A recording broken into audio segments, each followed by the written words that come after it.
So the owl will follow the voices that it hears, so just to let you know.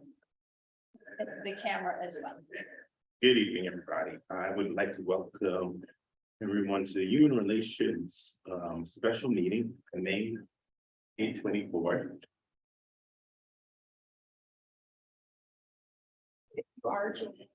As a panelist, please turn off your on.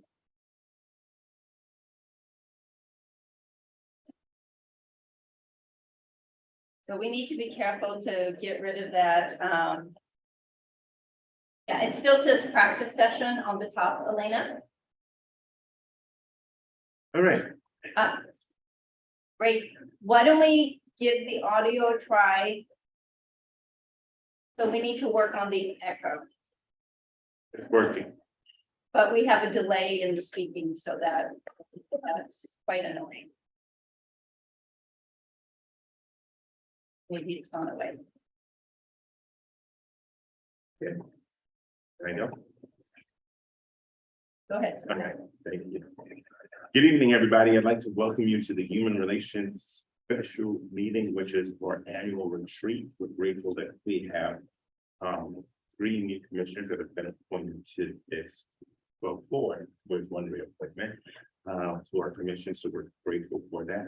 I'd like to hand over to staff to do the roll, please. Chair Smith, Present. Vice Chair Everly. Present. Commissioner Fossey. Present. Commissioner Shea. Present.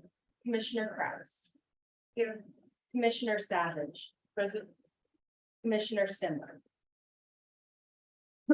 Absent. You have 6 present, Chair. Thank you. We have 4. All right.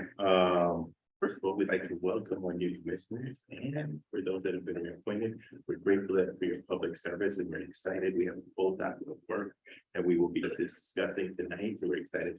Thank you.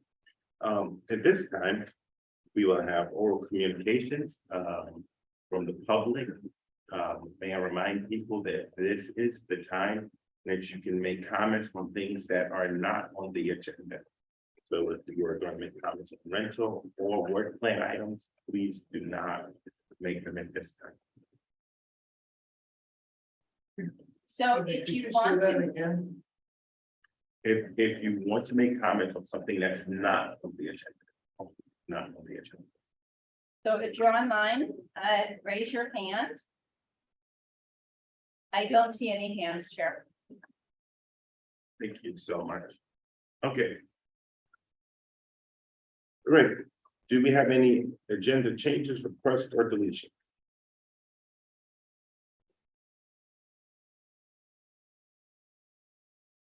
Hear none. All right, we will have approval of minutes. We only had 3 commissioners present and we're there, so those 3 that can vote. So I take a motion on any changes on those. I can move to approve the minutes. Second. Okay, Vice Chair Everly. I move to, Just vote. just vote. Yeah, As Chair, I actually have a concern. If the others need to abstain and your new form to pass a vote is now 4. And so that would mean we probably, if you aren't there and the others need to abstain, I think we're going to need to wait to the next meeting to approve the minutes. But the other person wasn't there. What I'm saying is, we still, with the new 7, we need to pass it with a quorum of the 7. So that means you need to have 4 people, so that means I need to see how this is gonna work. I should have So- anticipated this. so you probably want to put the city lawyer because Yes. because you're dealing with the old number Yes. versus the new one. Let us Why shelf, don't we, let us shelf this item. why don't we shelf it, and if we could pass it with the 3, given the situation that we have, because there were only 3 present last time, I will address that. Thank you. I'm sorry for not thinking that ahead of time. All right, at this time, we will move to item number 3. We will be doing a public hearing, a presentation of the recommendation for the adoption of a draft ordinance amending Palo Alto Municipal Code, PMAC for short, to add rental registry program, RR for short ordinance. The way we will do this is we will have city staff present first. We will then go to public comment. And the way we will approach public comment, we will give each person 5 minutes to speak. We will start first in person, and then we will go online, then we will go in person, then we will go online. If you would like to make a comment, please fill the card out and give it to staff, so that staff has your comment. We will do comments as they're received. I assume it's. Okay, thank you. At this time, I'd like to turn this over to Claire. Good evening, Chair and Commissioners. So I'm Claire Campbell, Manager of Long Range Planning, and here with us tonight we have Sheldon Ossing, our Principal Planner, and Rebecca Atkinson. And Rebecca is going to provide the presentation tonight for our rental registry program, and we're very excited to be here with you tonight. Thank you.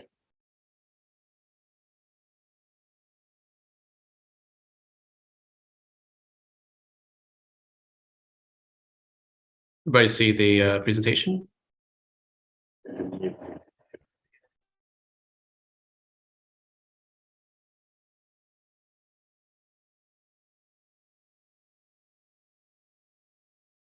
Minka, you're muted, or we can't hear you. The owl might be muted, so we can't hear you. I have to mute on my end while you speak, so it'll be. Okay.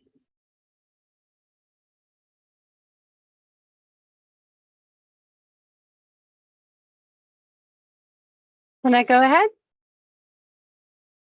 Before. Nope. I think the audio is still. Oh, okay. Thank you for the confirmation about audio. Thank you for the opportunity to bring the rental registry program to you this evening. I'm Rebecca Atkinson, a planner on the city's long range planning team, and additional rental registry program team members are here tonight. As Claire Campbell already mentioned, we will cover a lot of material in this brief staff presentation, and we can return back to any of the slides if they're helpful later. Next slide, please. In case anyone is new to the topic, we will provide some background information on the proposed rental registry program, which we will conversationally refer to tonight as the registry. Making its debut tonight, we will provide an overview of the draft ordinance that would enable the program. We will also go over a draft initial rental unit registration form, because we'd like you to see how staff incorporated the information that the Policy and Services Committee requested to collect. Next slide, please. After extensive discussion by this body, the Planning and Transportation Commission and City Council, on November 29th, 2021, City Council supported the creation of a registry. They referred the design and implementation to the Policy and Services Committee. Staff then brought the registry to them on September 13th, 2022. As discussed in your staff report, the committee supported the registry and recommended initial registration of rental units in Palo Alto, the types of information to collect, and also recommended event-based reporting, such as when a new tenancy starts, when there's a rent increase, and when there is an eviction. In 2021, the city did not have a housing ad hoc committee. However, City Council has now formed this committee, so the registry will go next before that body before returning to the full City Council. Next slide, please. The purpose of the registry is summarized here on this slide. You can find the purpose of the registry also included in the draft ordinance. Next slide, please. When the registry is launched, rental unit property owners or property managers would provide information in the following categories: contact information, rental unit characteristics, rent information, tenancy information, and an affidavit. And you'll see these categories again when we show you the draft registration form. Next slide, please. There are important components necessary for registry implementation. The city needs an enabling ordinance in the municipal code, and the city also needs to develop program administration, such as the components listed on this slide. Next slide, please. Next slide. We will now provide an overview of the draft ordinance. As outlined in the staff report, the ordinance would accomplish the topics on this slide, including for the city to have the ability to collect the rental unit information and establish a cost recovery fee. The ordinance would create a new chapter in the Palo Alto Municipal Code. Next slide, please. Regarding rental unit participation, the Policy and Services Committee recommended the registration of rental units as currently required for the existing registry. Example of rental units that would be required to register are listed on this slide. Next slide. Regarding program details, the Policy and Services Committee supported that the registry require initial registration of rental units, as I already mentioned, an annual renewal, an affidavit that information is true and correct, and they also supported event-based registration amendments. Next slide, please. In regard to penalties, there's a penalty section in the draft ordinance, and this section might appear overly enforcement oriented, which was of concern to community members. However, what this section does is create a way of reducing overall costs on average for the property managers and property owners who register, as the cost for enforcement efforts would be in the penalty fee instead of the annual registration fee. This part of the code also creates a penalty waiver process for instances if there was a good reason for the delay in registration. These are two ways that staff has tried to address landlord concerns. Next slide, please. I'd like to transition to Jennifer Fine, our Deputy City Attorney. Good evening. Privacy was brought up as one of the concerns at community meetings, prompting staff consideration.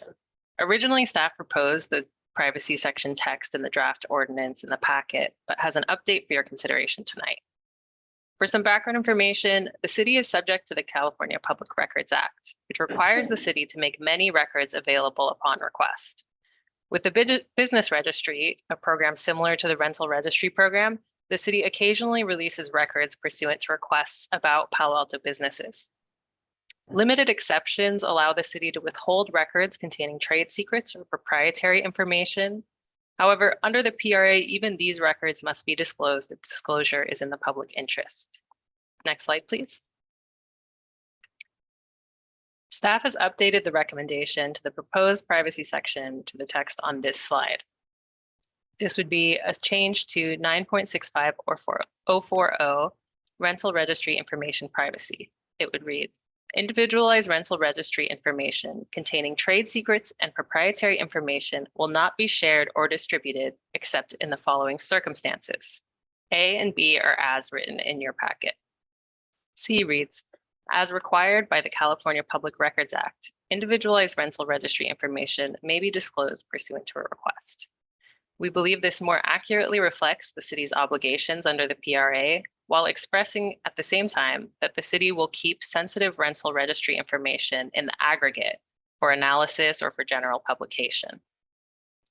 Also regarding privacy, staff notes that the city's IT department would review the security side of the software procurement. And next slide, please, and we'll transition back to Rebecca. We will now walk you through the draft initial rental unit registration form, which is included as an attachment to your staff report. This form encapsulates the type of information the registry would collect. The point of these slides are to show that the form uses the categories of information supported by the Policy and Services Committee. The actual form in the registry will have autofill and drop-down menus to make it easier to fill in and to promote information consistency. We also anticipate that the software will be able to accommodate bulk uploads of information if a property manager was filling out registrations for many rental units. Next slide, please. Also, if you look carefully at the information requested, the great majority of the information would be readily accessible to landlords from when they place the rental unit on the rental market. Staff does not think the information requested is too much. For contact information, as shown on the previous slide, we've asked for basic property owner and property manager information. And for rental characteristics, we've asked for the address, total number of units at the property, number of bedrooms in the unit, and unit size. For tenancy information, we've asked if the unit is rented or vacant. If rented, we've asked for the date of tenancy start. If vacant, we've asked for the reason. Next slide, please. For rent information, we've asked for the amount of the security deposit, base monthly rent, if there's any rental assistance or subsidy, total move-in cost, and the amenities and services included in the rent versus those that are for additional costs. Next slide, please. Next slide. As described in the staff report, the city is currently reviewing the responses received to the city's request for proposals for the registry. We are bringing the registry before this body, the PTC, and the new City Council Housing Ad Hoc Committee before going to City Council for action on the draft ordinance and a consultant contract. Next slide, please. As listed in the staff report, as adjusted by this slide, staff is asking the HRC for a recommendation to City Council on the draft ordinance with the updated section as described by Jen Fine on the rental registry information privacy. The staff is also asking for HR feedback on the initial registration form and the related information to be collected. Next slide, please. If you have any questions after this meeting, please reach out at the email address on this slide, and thank you. Thank you so much. Thank you, thank you. At this time, we are going to open the public comment. And we start with the first comment in the room. Each person has 5 minutes. Staff, do you have a timer? As a reminder, we asked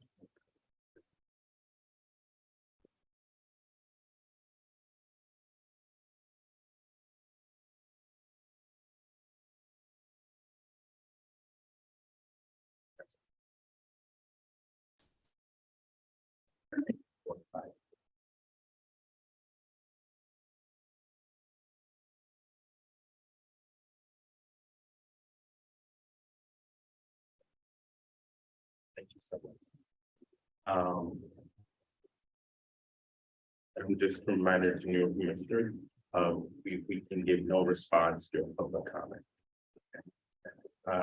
Who is the first person to make public comments there? Great, John Elman, if you'd like to go to the chair at the corner. And then you can just watch the screen for, you have 5 minutes. I don't know, I've never appeared before. We don't bite, sir. So I don't know what's appropriate or not, but I have a couple of questions and suggestions. Stop timer, please reset. We want to public comment as described by the California Code. It is one-way communication from the public to the commission, so we can listen to all of your thoughts. But we can't answer questions or get feedback. I'll ask you questions at the day. Okay.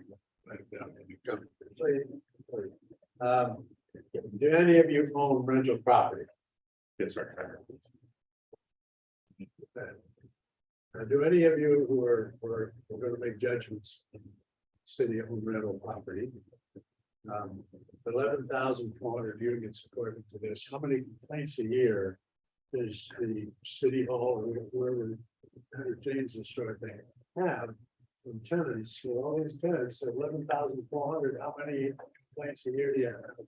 cause the city council to jump in and correct, scratch an itch. I don't understand the purpose of this whole thing, even though it's got turned down, but it doesn't seem to me to be appropriate for anything. And if the city council really wants to help, they would lower their utility costs, because all these 11,400 people pay their own utilities, and the utility costs are getting sky high to the point where it's a lawsuit. So So there are considerations. Do you know how many landlords there are, the 11,400 units? That would be appropriate, because it could probably be separated into, 50 people who own at least half those. And another thousands of us who own just a couple of units. And so if you heard from all those people who are going to be affected.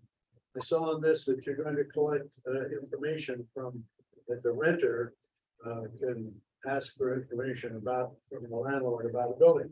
No two units generally rent for the same. In the law, historically, each individual piece of property is different. Like all those houses up in South San Francisco, the boxes, each one has its own characteristics and demands and so on. So that in my case, I have 9 units. No two units are the same rent. Some are upstairs, some are downstairs, some are in back, some are in front. Some of the people been there for a long time, and I don't give much of an increase in rent each year, et cetera. Even though the insurance costs go up, the utility costs go up, and so on. It seems to me, again, maybe I mentioned already, I think if you're trying to help the tenants, you ought to help everybody. I'd go after the high price of food, because everybody in town uses food, and it's extraordinarily high. You're thinking rent is high. Well, what about the cost of cottage cheese?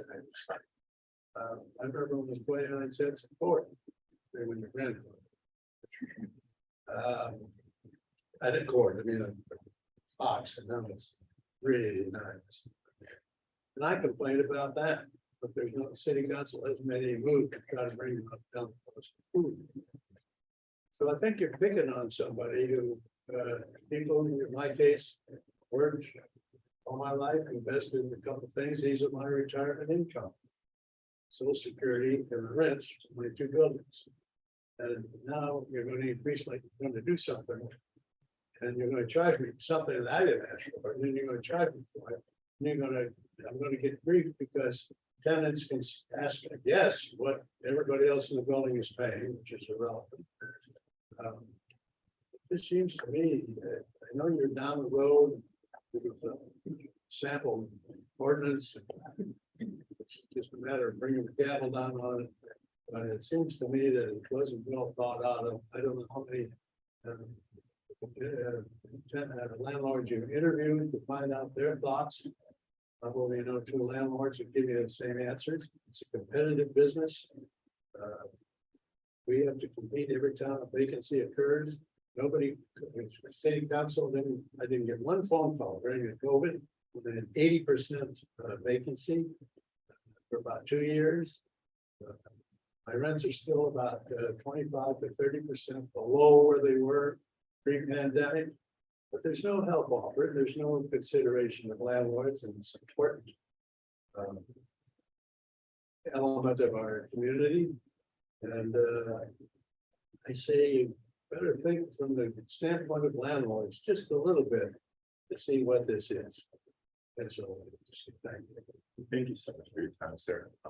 Staff who is online for the next series of comments. So the next person online is Anil. Anil, go ahead. You have 5 minutes. Thank you. Can you hear me? You can. Go ahead, please. Thank you. Anil Babar with the California Apartment Association. I first want to echo the previous public commenter's remarks. He's spot on. I also want to start off my comments by thanking both Sheldon and Rebecca for their outreach to the apartment association and property owners. We do appreciate the outreach and keeping informed of the process as it's going through.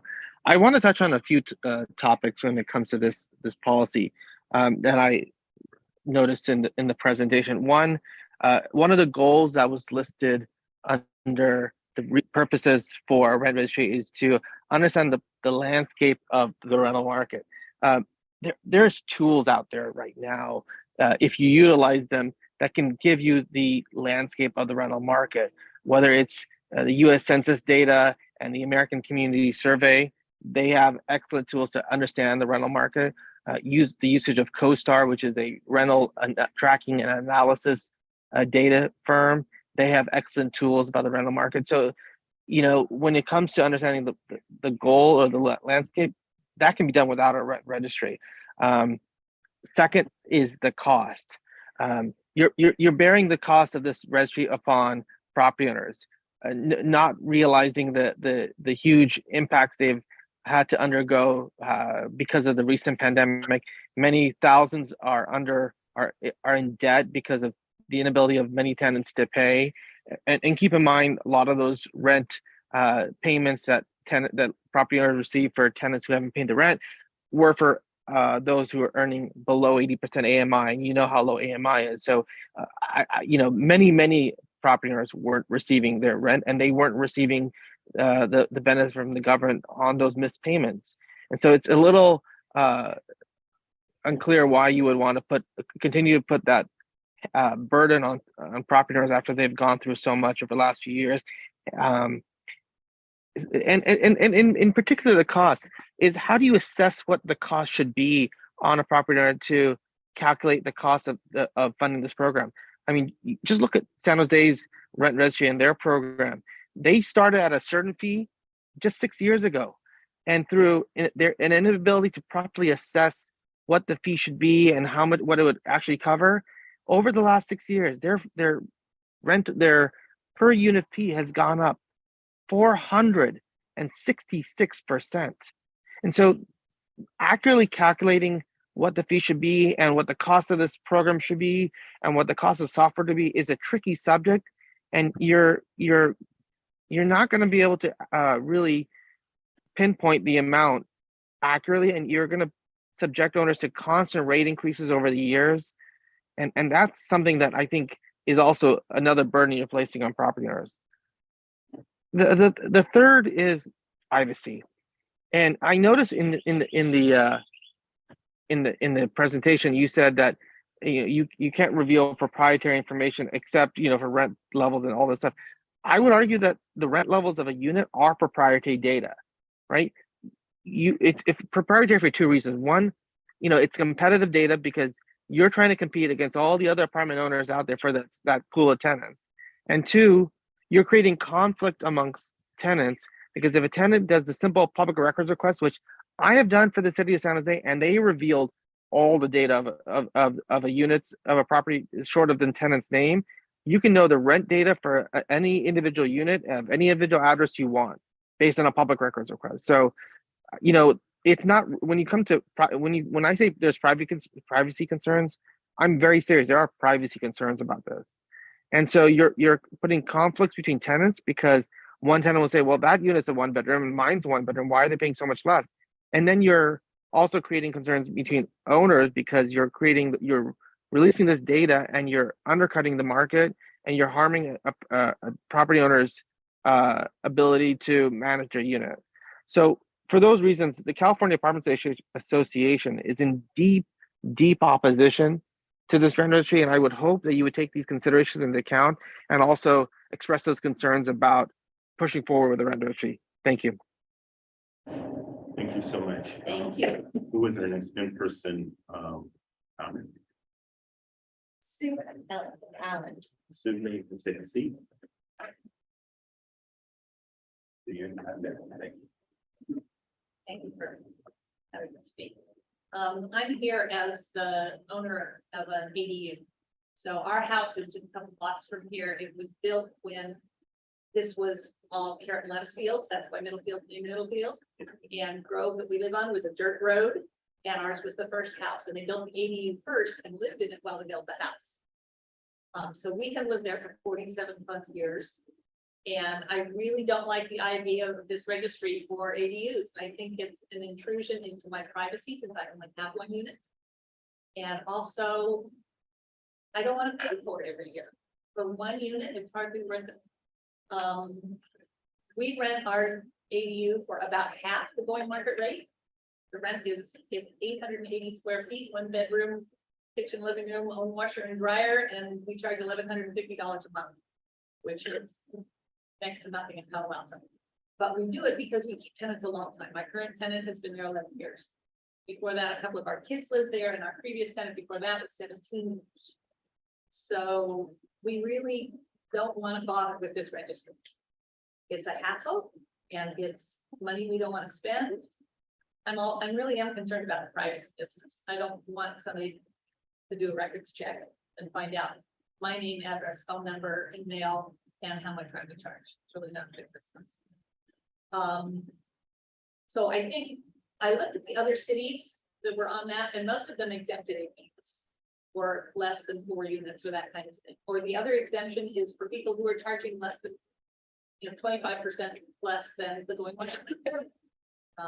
Because frankly, if you make me start paying for this, I'm gonna up the rent or stop renting it all together. Because I don't want the hassle.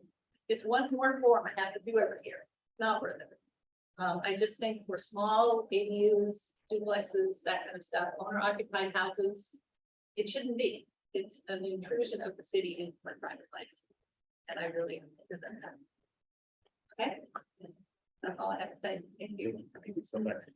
Do we have anyone else online? We do. Michael Burnett. Michael, you have 5 minutes. I allowed you to speak via the interface, so go ahead, please. Okay, great. I'll keep my comments short. I think my comments are quite similar to the other folks, and so, obviously I'm not supportive of I don't know what it's called, but basically the register.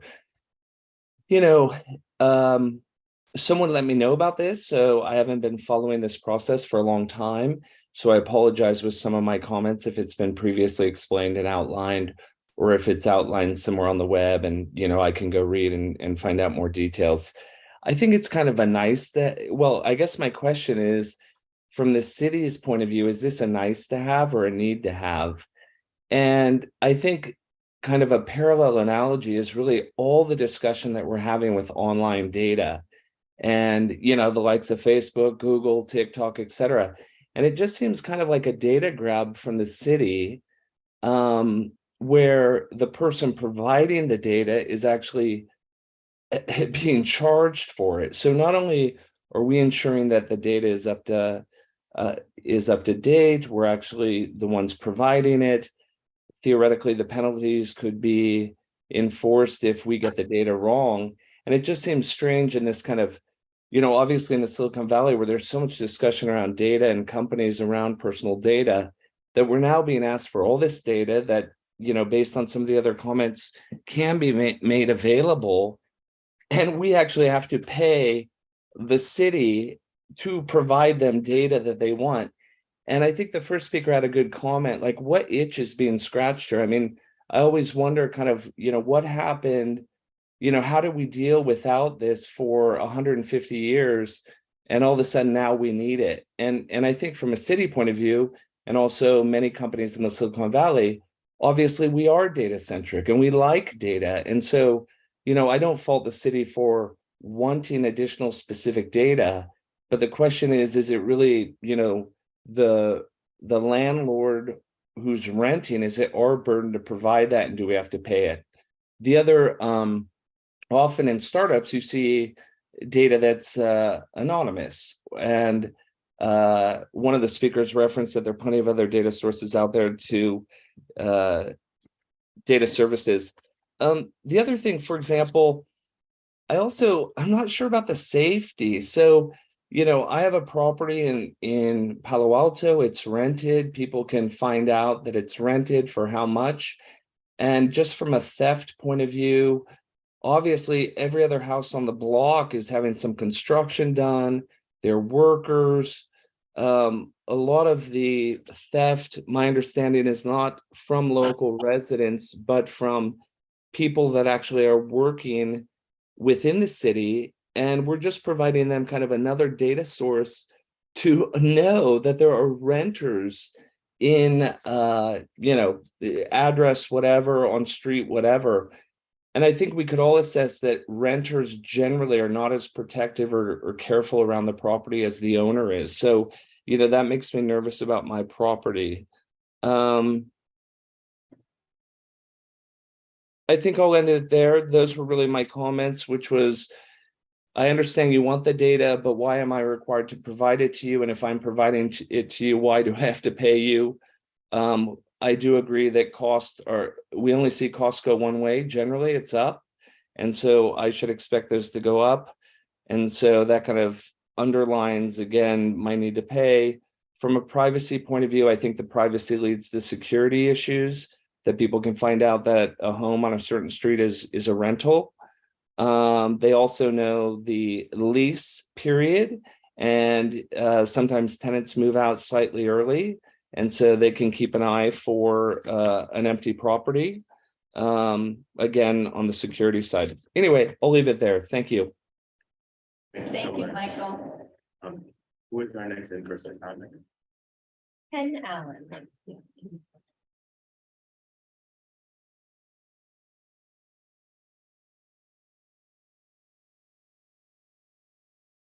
Stanley, in 5 minutes. My name is Ken Allen. I'm the former president of the Adobe Meadow Neighborhood Association, which includes this area. I want to just endorse the statements made by previous speaker, including my wife Susan. I'm not sure this is the right forum. I'm not sure who the policymakers, but if the statements are here made, I hope are passed on to the policymakers and they take them seriously. This is very intrusive as far as I'm concerned. Under the present ordinance, ADUs would be exempt. Under this ordinance, they would no longer be exempt, and then they're charging the landowners and the property owners for the privilege of giving out information that they just assume to be private. We've never advertised our ADU. We don't do it for the income. We do it to provide housing for people who can't otherwise provide housing. So, besides being a costly burden on the property owners, it's very irritating. I think it's just another step toward rent control. We don't need rent control. Thank you. Thank you so much. We have none left online. We have 2 more left. Can we please have our next? Sure. Yvonne, go ahead. You have 5 minutes. Hi. I'm hoping that everybody feel the rental market, that everybody feel the pressure, and I'm hoping that Bay Area government, right, can be more a player of a free market. I know that's difficult. I understand that rental control, right, is in short term we can feel the effect, we can see the effect. However, in the long term, whether this really have the outcome, I think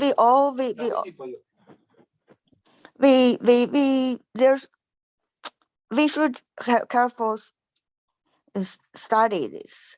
That's my opinion. I'm hoping that Bay Area government can come together and have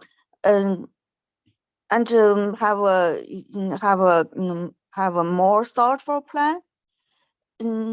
As a free market player, I feel that we have approach that more in line with with capitalism. I don't know if possible, but I'm hoping. I believe that will be the best. Thank you. Thank you so much. Thank you. With our next in person. Yes, Lena Hunt. My name is Leanna Hunt. I have been a resident for 54 years in Palo Alto. I've been a homeowner for 50 years. And I have been a realtor in this community of the Mid-Peninsula for 33 years. The past president of the Silicon Valley Association of Realtors, past district chair of Palo Alto, vice sober, and currently member of the board of directors of the State Association of Realtors. I'm also on the National Public Policy Committee for the National Association. This comes from 2 weeks of meetings this month. I'm definitely speaking in opposition.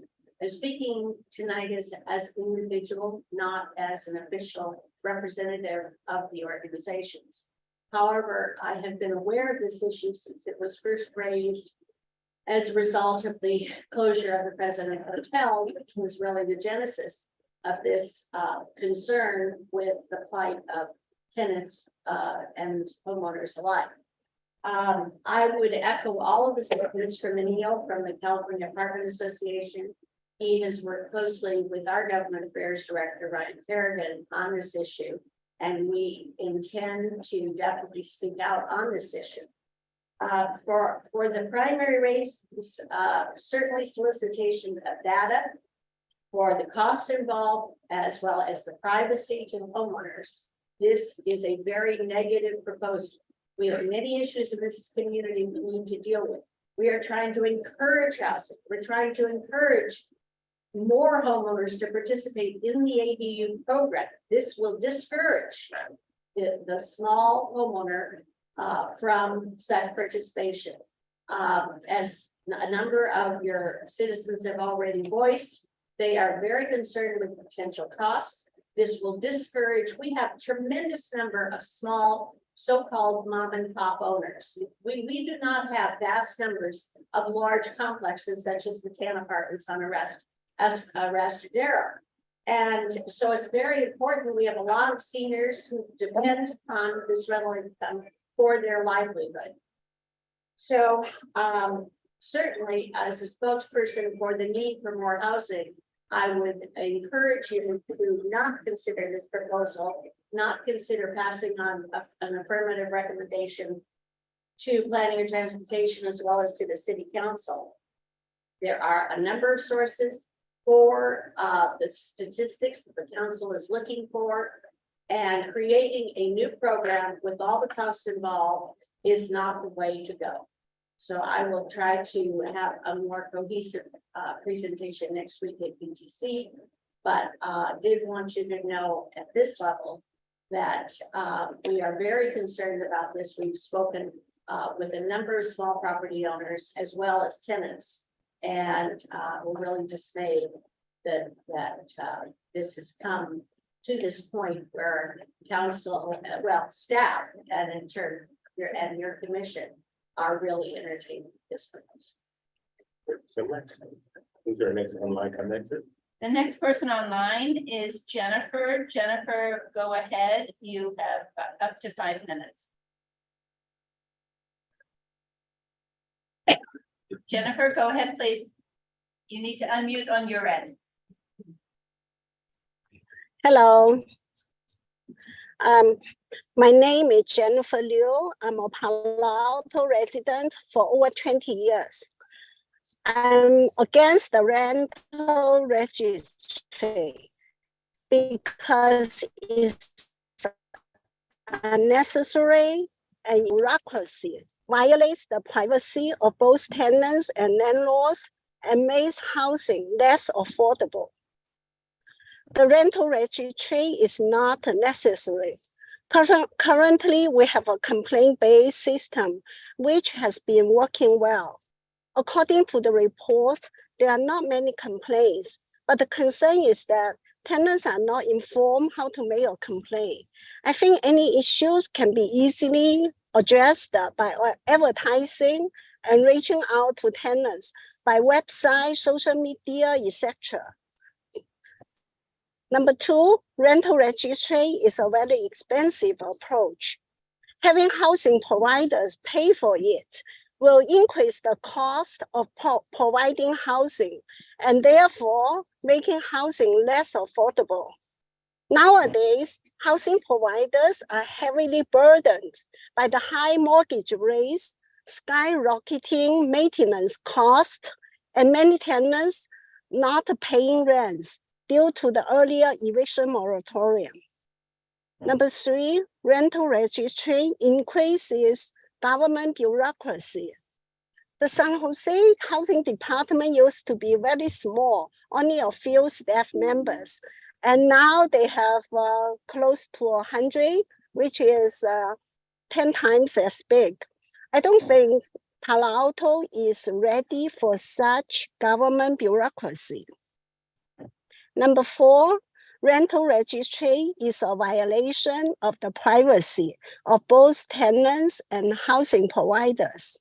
No one wants their personal information to be exposed. Dear commission members, if you want to provide more affordable housing, please help housing providers to save costs and give them incentive to provide more affordable housing. That would be the real solution for the housing crisis. Thank you very much. Our next person. Is there anyone else who would like to speak? Madam Chair. Is there anyone online? No, sir. Are there any, yes, is there anyone yet online that would like to speak? Please raise your hand, or the public comment time will close. No, Chair. All right, Commission, the task in front of us tonight is to ask staff any questions that we have on this ordinance, and come back with some recommendation, whether it's affirmative, adjustment, or any. The way we will do this is we will give each commissioner 5 minutes to ask staff whatever questions they need. And we will start at the top of the alphabet. So we will start with Commissioner Parson. And we will go through. So do you have any questions? Anything that you've had, staff? Sure, I just wanted to thank staff. I think this is phenomenal work. I know how long you all have been working on this. My first question is to clarify, when reporting evictions, is there clarifying of, does a landlord have to report eviction in the case of a notice to cure or unlawful tenure? Thank you for that question. Rebecca, I think this is an event-based question. Can you answer? Sure. The event-based registration questions have not been built out yet. The form that we showed you was an initial registration form. And so the event-based, and Jen, you can clarify this remark, but the event-based registration program details would be promulgated by the city manager or designee.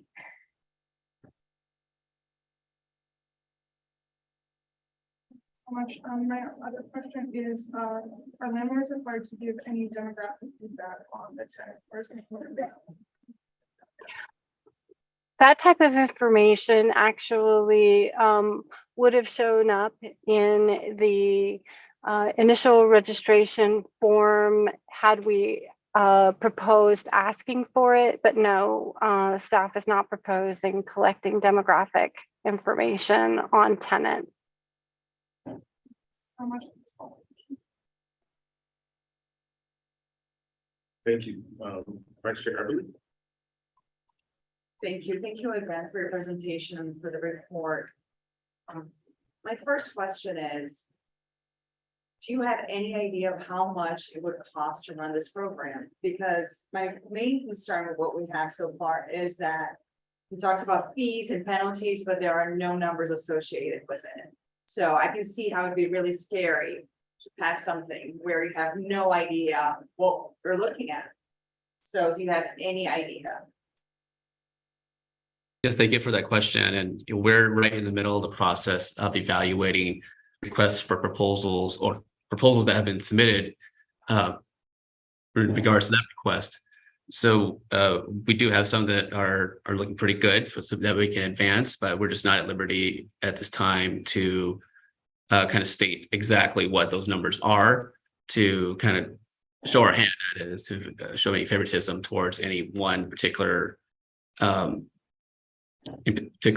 vendor. But I think, Rebecca, maybe we can mention some of the other cities that we've interviewed and perhaps give a range. Sure. The time that I researched the fees when we did the interviews, it was mid last year to late last year.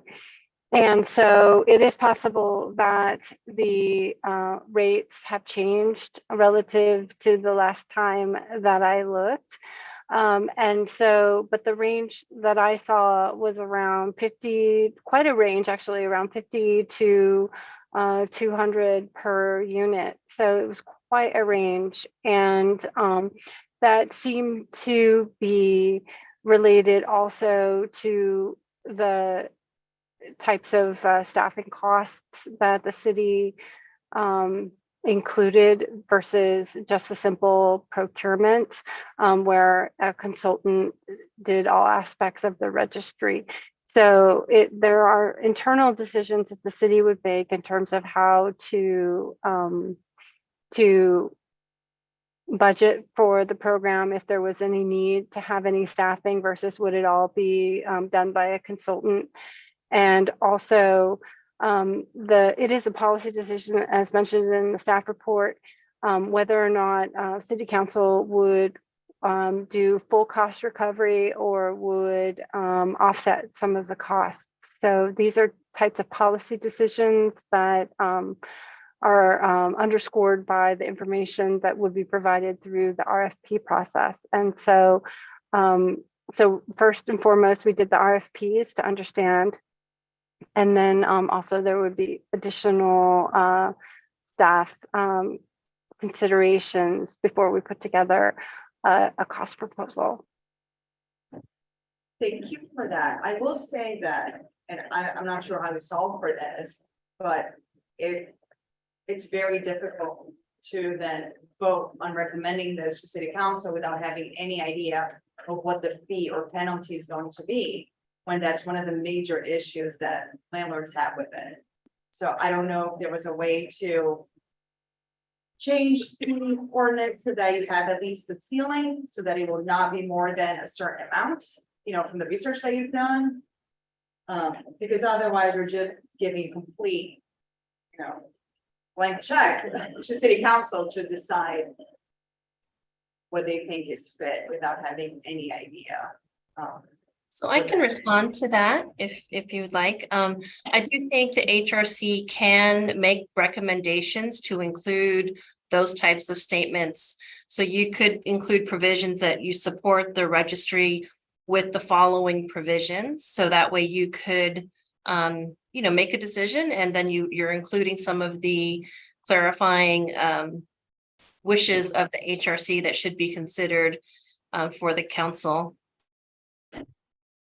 Even then, I feel like it would be hard for us to come up with that dollar amount, especially given that. Oh, yeah. Understood. Now, on another question that I have is, did you consider making ADUs and duplexes where one unit is owner occupied an exception to the rental registry? And if you did, why did you not accept them? Yes, thank you. And I think we discussed this about the program participation with the Policy and Services Committee, and not their recommendation. It was to include all of these types of properties. Rebecca, do you have anything else to add to that? Correct. We built upon and just reused the existing participation requirements for the existing registry, and we pulled that text from the chapter 9.72 of our municipal code. And so ADUs are included right now. What is not included, potentially it's a code interpretation. So Jen, maybe you want to speak to that in terms of whether or not the existing registry requires registration when the unit is landlord occupied.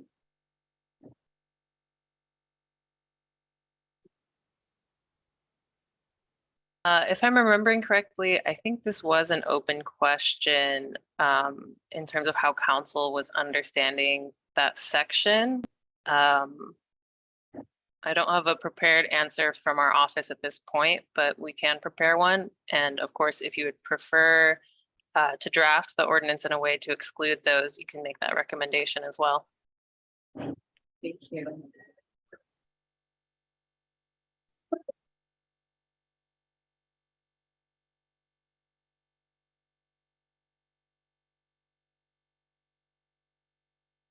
Sorry, to go back to the fees and the penalties, and I know you looked at other cities' ordinances. Do you know if once these fees and penalties are passed in other cities, whether rents increased? Do the landlords then pass that cost just way down, down to the renters right away?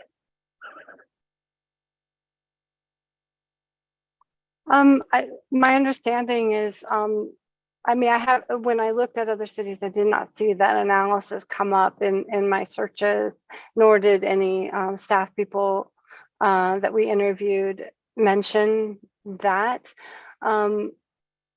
So no, I don't have any information on that. And, it would be, staff is proposing in the ordinance an annual registration fee. So it would be a one-time cost for the whole year. So it would be, it would cover any reporting that might be additional if there was like a change in tenancy or something like that. There wouldn't be a new charge to file an event-based registration amendment.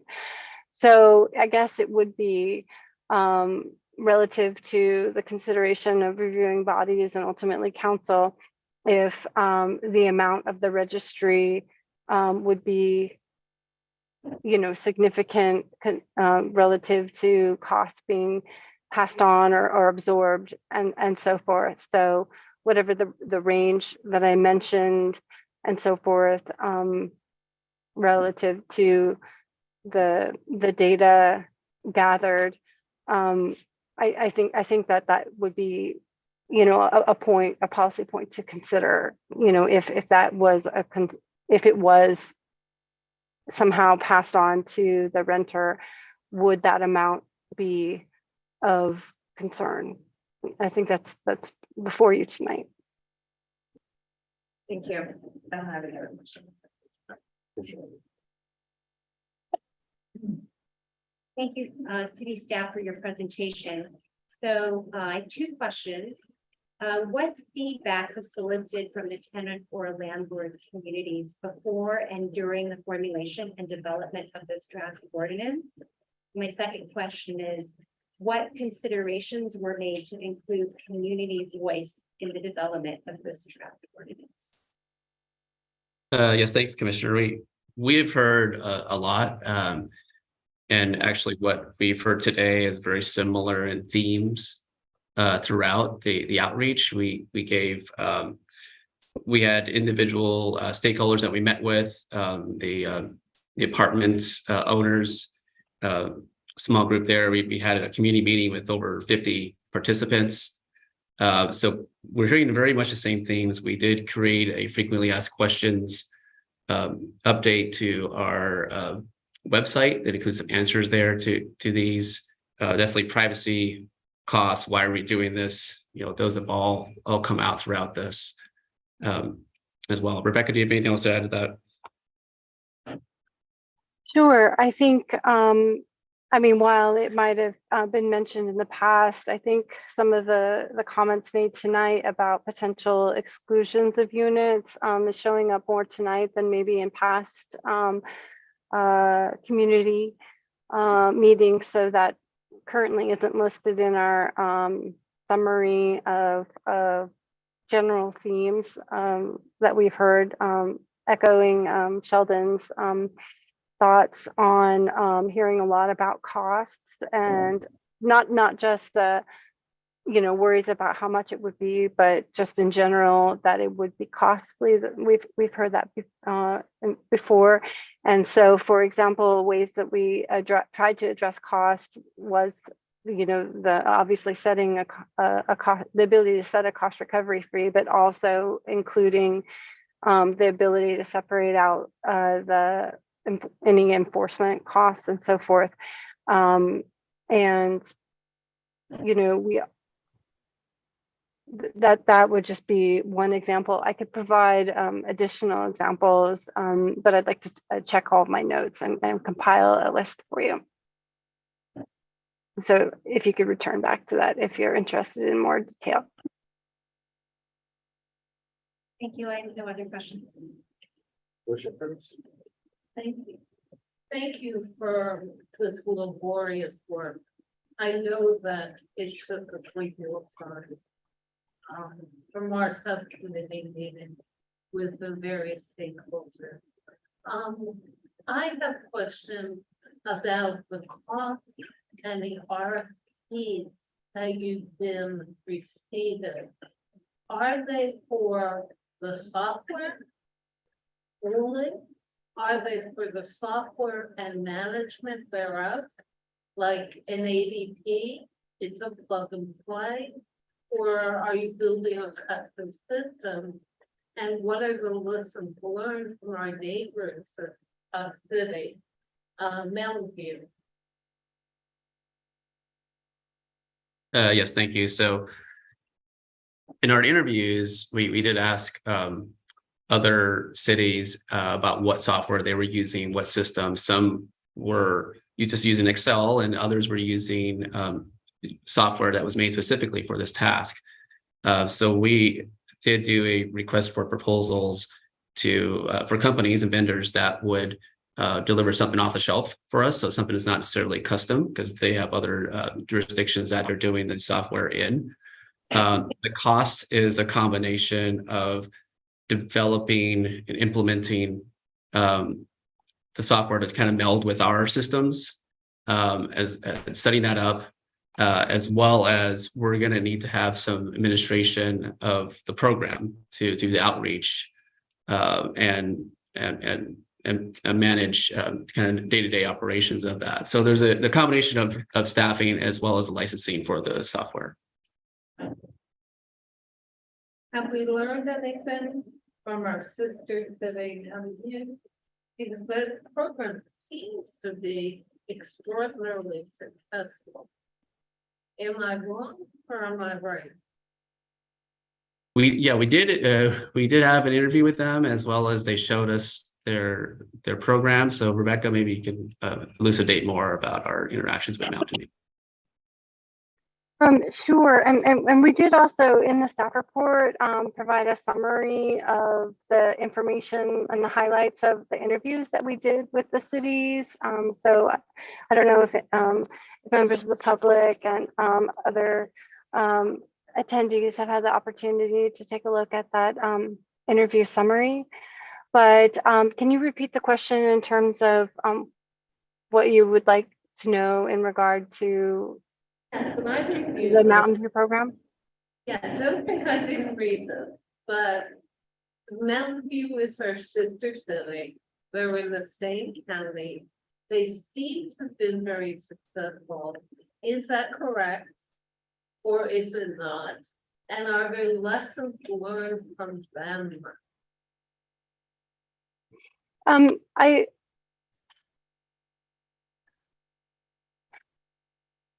Well, I don't want to cite particular cities in general, but I would say that across the board, cities have seen some differences between the number of people paying the registry or landlords paying the registration fee versus actually filling in the registration form. So they had really high participation rates in terms of paying the fee, but less high rates of actually filling in the form. There were another lesson learned was that rolling out a non-mandatory program initially, and then letting the program become mandatory later didn't actually increase the registration rates. And so, those are some example lessons learned. I mean, that's useful for us in our consideration. A few more questions. 9.72 of the standard does allow for the exclusion of ADUs. I understand the policy and services came back with the recommendation. Can you help us get our hands around that? Because it's kind of owner occupied and an additional unit. And are they apples and oranges? What was your rationale?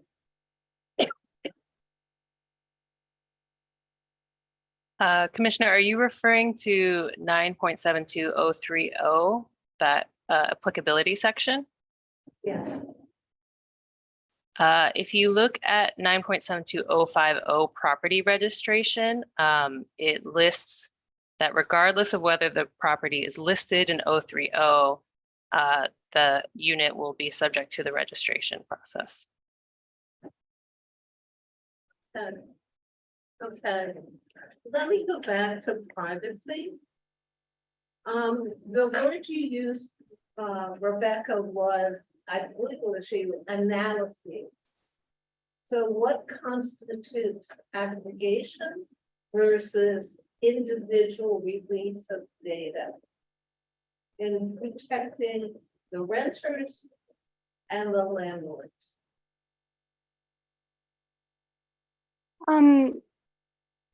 For example, in other jurisdictions that collect information, they report the number of evictions in a community, across their community. Sometimes they break it down by, if they're a large community, by areas of the city, and so forth. So there are ways of reporting and for people to understand the rate of eviction versus in combination with maybe an ambient background turnover rate in the city, without saying, oh, it was specific address X or Y. So I believe that it's possible to help understand that aspect of the rental market and understand if there's a need for any kind of policy making around it without having to say it was this property or that property and so forth. So, yeah. Thank you. I'm done. Yeah, could you provide an example of a rental unit that would be excluded from the registry?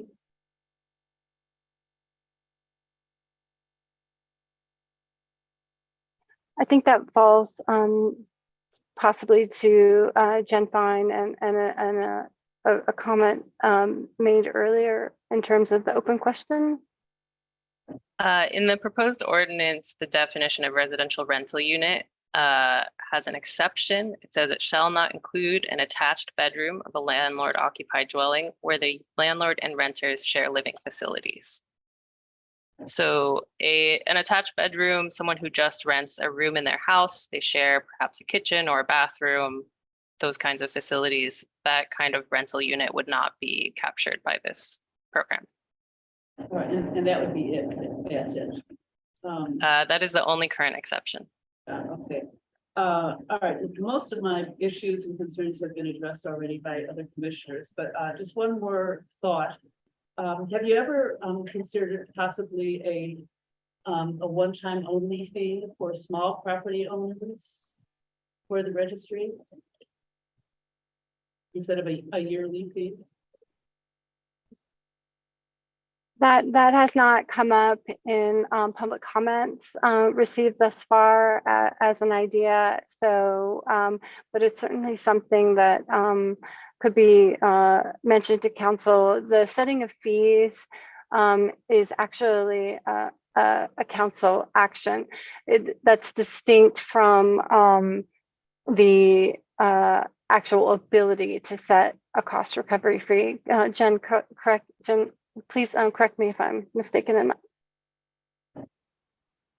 that. Yeah, fees are set by council somewhat regularly across the municipal code. It could be structured in this ordinance that there are certain fees that are paid once or paid annually. But the actual amount of the fee is set by council on a separate fee schedule. That's all I can. Couple of quick questions. What there is a statement of removal penalty, and you said non-compliance. What is the range of penalties there for non-compliance that you currently see, or you would think or consider using? Because there's no comparison to other municipalities, or there's no mention in our piece about what non-compliance fine would look like.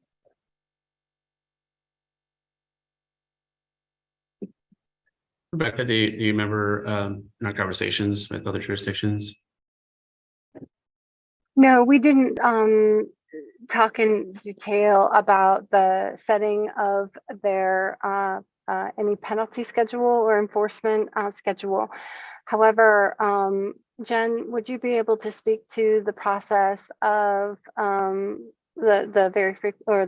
annual council resolution that goes forward in regard to setting those fees? Well, in the process of this setting the fee, for the first time, there would be a fee study to figure out what is a reasonable fee to charge for this particular program. And then separately, council reaffirms the fee schedule every year. And those are also supported by evidence that, you know, the fees are appropriate. Fees are different from penalties, however. Yeah,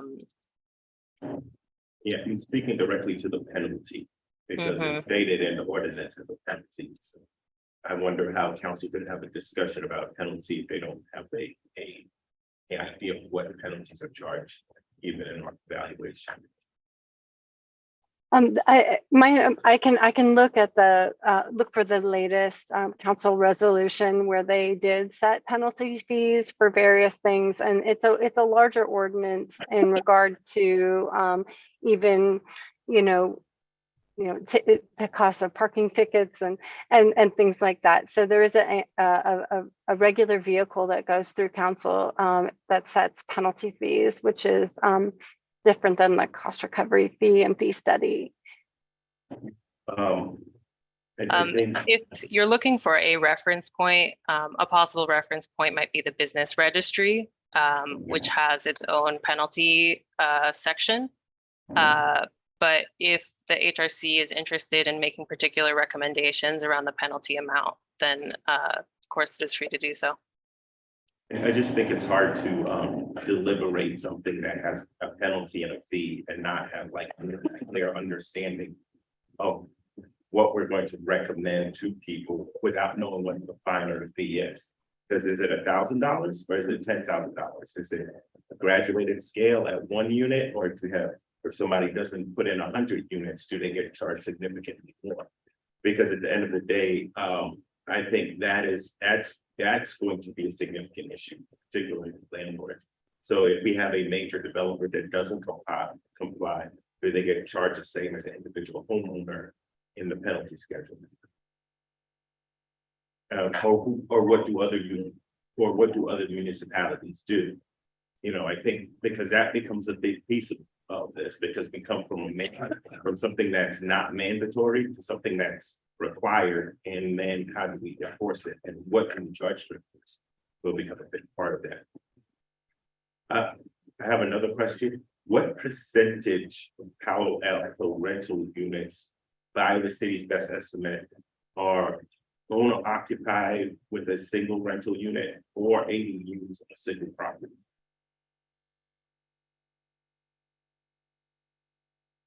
Can you say the specific categories again?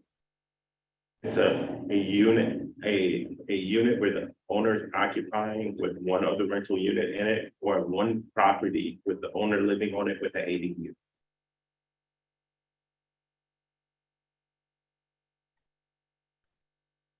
The American Community Survey recently released a new data set that staff would compile, and we would look to see if that would be, if those categories would be in that data set. So that would be something that we would get back to the HRC on. Thank you.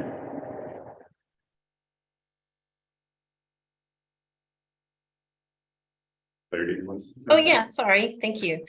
I just wanted to kind of maybe just highlight and kind of bring us back to how we got here today.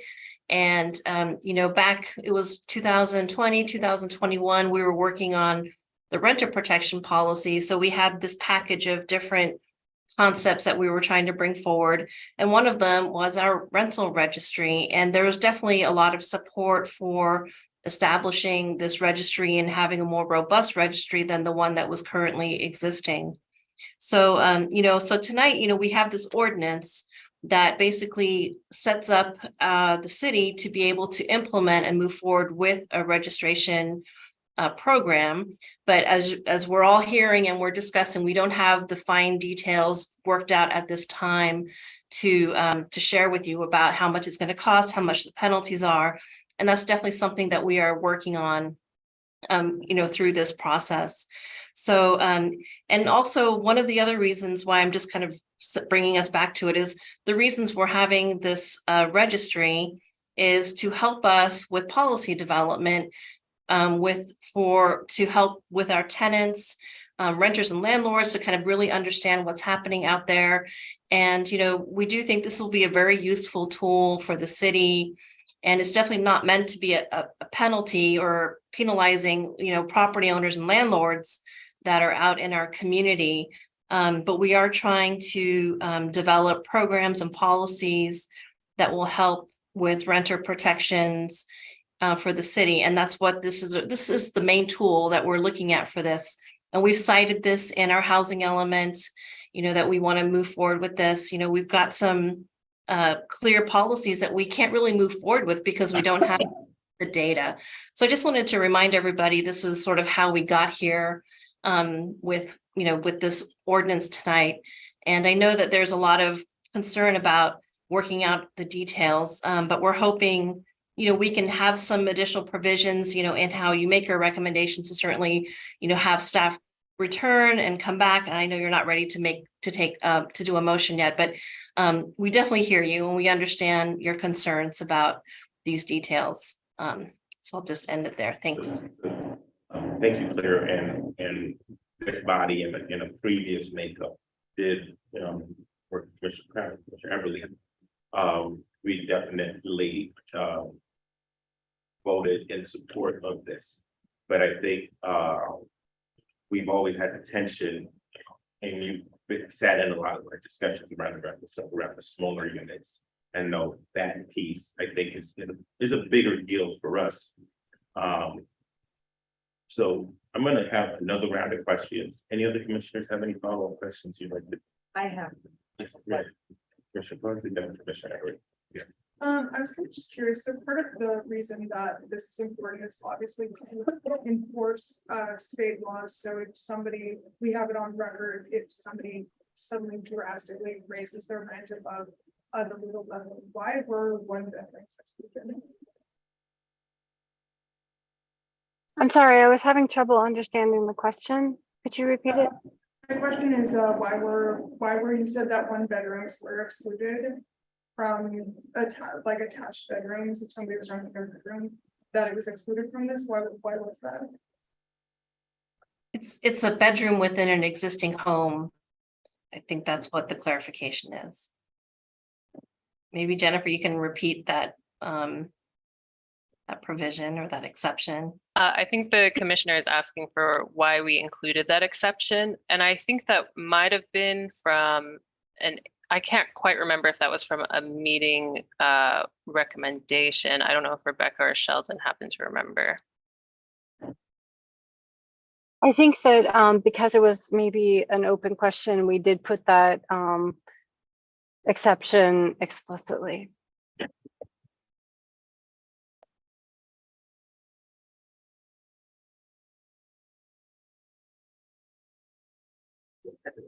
I have, thank you. One quick question. I was going over the registration form again, and it doesn't look like you asked for a copy of the lease to be uploaded. And I know that one of our concerns was that all the leases that, well, in our discussions over our rental protection report, was that this might be a way to enforce that all the leases do contain a mandatory clause within them, which they are mandated by law in Palo Alto. I don't know if, so I don't see it here unless I'm missing it, so please correct me if I'm wrong. And she's referring to the mandatory response program 9.72. Sure. Thank you so much. You're correct. The reason why we included the form it's for an initial rental unit registration, and we wanted to show the categories of information that that we were intending to collect. But you're correct. We aren't asking for uploads of documents and so forth. And say the way that the program details are outlined in the draft ordinance, it says that the rental registry program designee and the city manager designee can ask for information that's necessary to implement the purposes of the chapter. So if that is something that you would that the HRC would explicitly want to be collected, that could be in the ordinance, or that could be part of the administrative procedures that are put forward and moved to city council. So the form wasn't intended to be addressing event-based reporting. Well, I think, I mean, even if we don't want the landlords to upload, just can be a sample lease that they're using. There could be one extra item that says that the mandatory response clause language is included within your lease. Yes or no, or, they have to say it one way or another so that they can be held accountable for it, providing that or not. Just one suggestion. I have a process question for Claire. What is the timeline on this? Is there a way of having? Because I see one of two directions we can go this evening. We can put a motion and have a lot of amendments to it. And we've done some stuff like that, and then we have to go back and clarify and do all that stuff. Do we have enough time instead to create precedents that come back in a June timeframe or a July timeframe, or August timeframe? Or do we need to move quicker on this because of other parts? Well, we certainly have been told that this is a priority for us to work on this year, and we're trying our best to get something implemented by the end of the year. But certainly, if there's some focused things that the HRC would like us to work on, I think that we can hear that today in your direction, in your motion, and we can maybe come back. So I think the intent is we would, kind of going through all of the things that we're hearing today. I mean, clearly there's two parts to this work. There's the ordinance and there's the administrative work that needs to go along with it to implement the program. So I think we're trying to get the ordinance moving along the best that we can, but we also recognize, again, like I said earlier, that that we still need to develop all of the details for the administration. So that could be part of your motion. So I think that it's a fair motion to make tonight. If you would like to do that from the HRC, to have you could continue all of the discussion if that's your desire, and then have us return. We are planning to go to the Planning Commission though next week to have this discussion a little bit more. So it could be that we could come back to you later in the summer. It probably wouldn't be until late summer, perhaps July or something like that, or depending on how much information we've got to come back to you with, right? Because we still need to develop some of these things. But I think you do have options.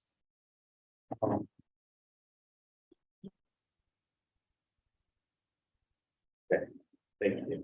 I have one thing to add. You had asked a question and I knew I had this data somewhere. I found it.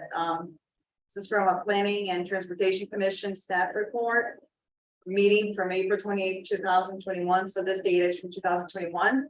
At that time, the city of Palo Alto had 294 units that were duplexes. It's 2.5%. Yes. And then single family attached 4.16%. And he doesn't say how many ADUs in that data. So let's just say 10% of the stock, but it'll probably go up afterward. Okay. Yes. Yeah. Perfect. Commissioners, I'm open for any comments.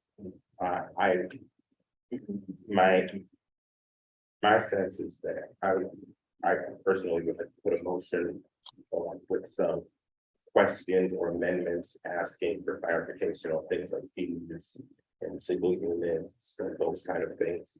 To say, I think my motion was in theory, I am for the registry, but I have these list of questions that I would love to have Claire and her team come back with in August or September, whatever time makes sense. Because I agree with Vice Chair around. It's hard for me to fully endorse anything that I don't know, have a sense of a range of things. I'm also, somebody brought it up where they said, I would need to understand why we have to charge an annual fee if a unit doesn't change. One of the public commenters said the unit stayed the same for 17 years. There's no new data entry. There's nothing changing. Why are they paying a fee every year for 17 years? If there is a change in a unit and that requires administration, and then I'm also interested in fees. With other commissioners I'm talking to, I'd love to hear your thoughts, please. I'd like us to do much more thorough understanding of the ADU sector, what that looks like, what it's going to look like. So today and the future, what we're projecting before we make decisions. Anybody else? Yeah, too many unknowns. Yeah, I'd like just more information on the cost of the program, not just this particular RFP, but what is the cost of implementing the program, managing the program, enforcing the program. I'd like to see those products. And just to be clear, I know we are not administrators for the city, and as for administration stuff is not what we usually do. But the reason we're asking this time is because what is the burden to a homeowner And if the burden becomes large, does that burden go to a rector? So, and I don't need to know your exact figures and who does what, but at least get us some generalized numbers. You know what I mean? I don't want to run your program, but at least have an idea of what that looks like to an end user. Okay? I definitely hear everyone's concerns. I'm also just very aware of the fact that this program it is a priority. It does need to be implemented by early 2024. I do not, yes, there's questions, and I don't want it to be delayed. If we pause for these questions, we can get a hard timeline at the June meeting. We'll have answers to these questions. June is 2 weeks. I don't think I'm getting answers. But what I think we can do is this. The question to each commissioner tonight is the general question. Is the rental registry as a concept? Is that something we want to look at? I mean, that's a vote, that's each commissioner's choice. So that we could say, city, good job, you started the process.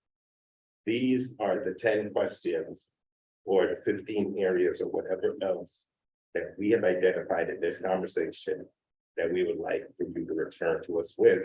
And I think what that helps inform is the discussion at what do you mean, planning? Planning and transportation. And what help it would help inform the discussion and planning next week, because our points would have been brought and officially put on the record, and our recommendation will be given to. You can ask staff, what kind of time frame they would need. Maybe you can identify the questions and then staff could give an assessment of when they'd be able to come back. Okay. I'm gonna make a motion. This one's gonna be interesting, as I have no idea what I'm gonna make a motion on. But let's. Here's what moves.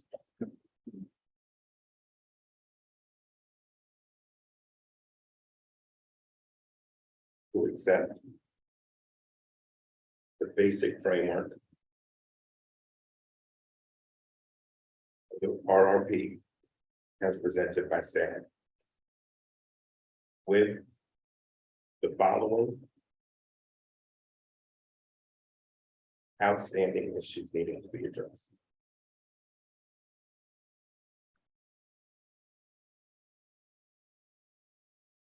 Issue 1. Fees and costs.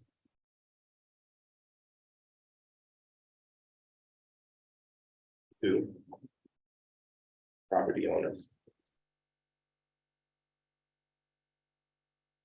Oh, it's you. Yeah, 2.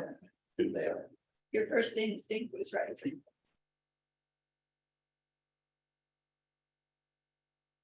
2.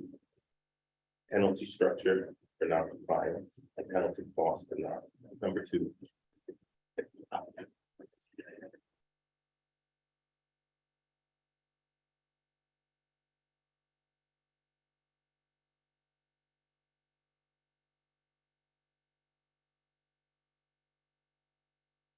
Exemptions. Mission number 3. Possible exemptions. 4.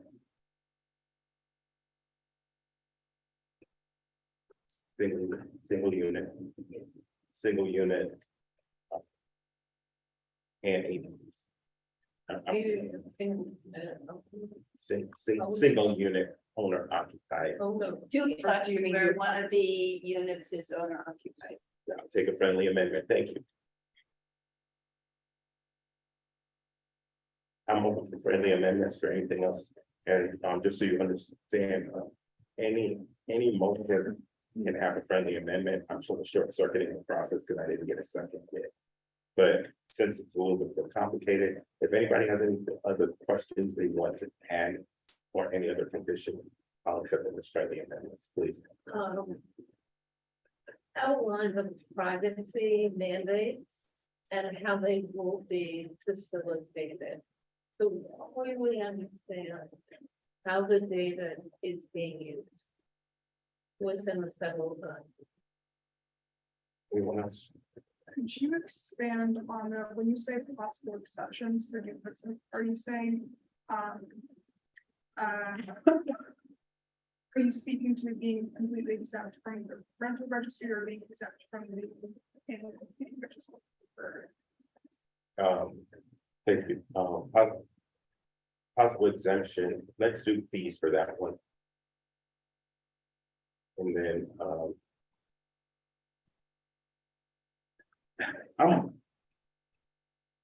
can we get staff, throw Rebecca back up? I'm sorry.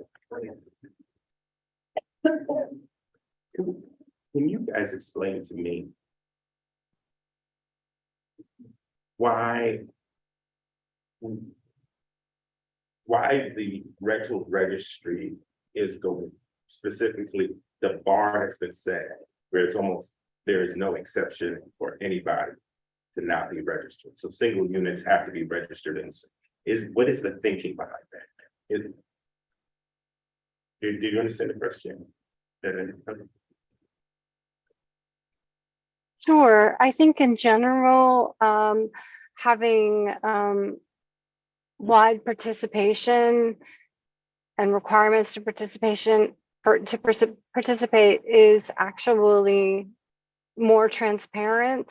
There are a lot of exemptions and requirements and so forth in all of the rental policies that are out there. But if you take a look at our municipal code, there are a lot of existing requirements that pertain to most rental units, like the offer of a one-year lease, the mandatory disputes, and so forth. So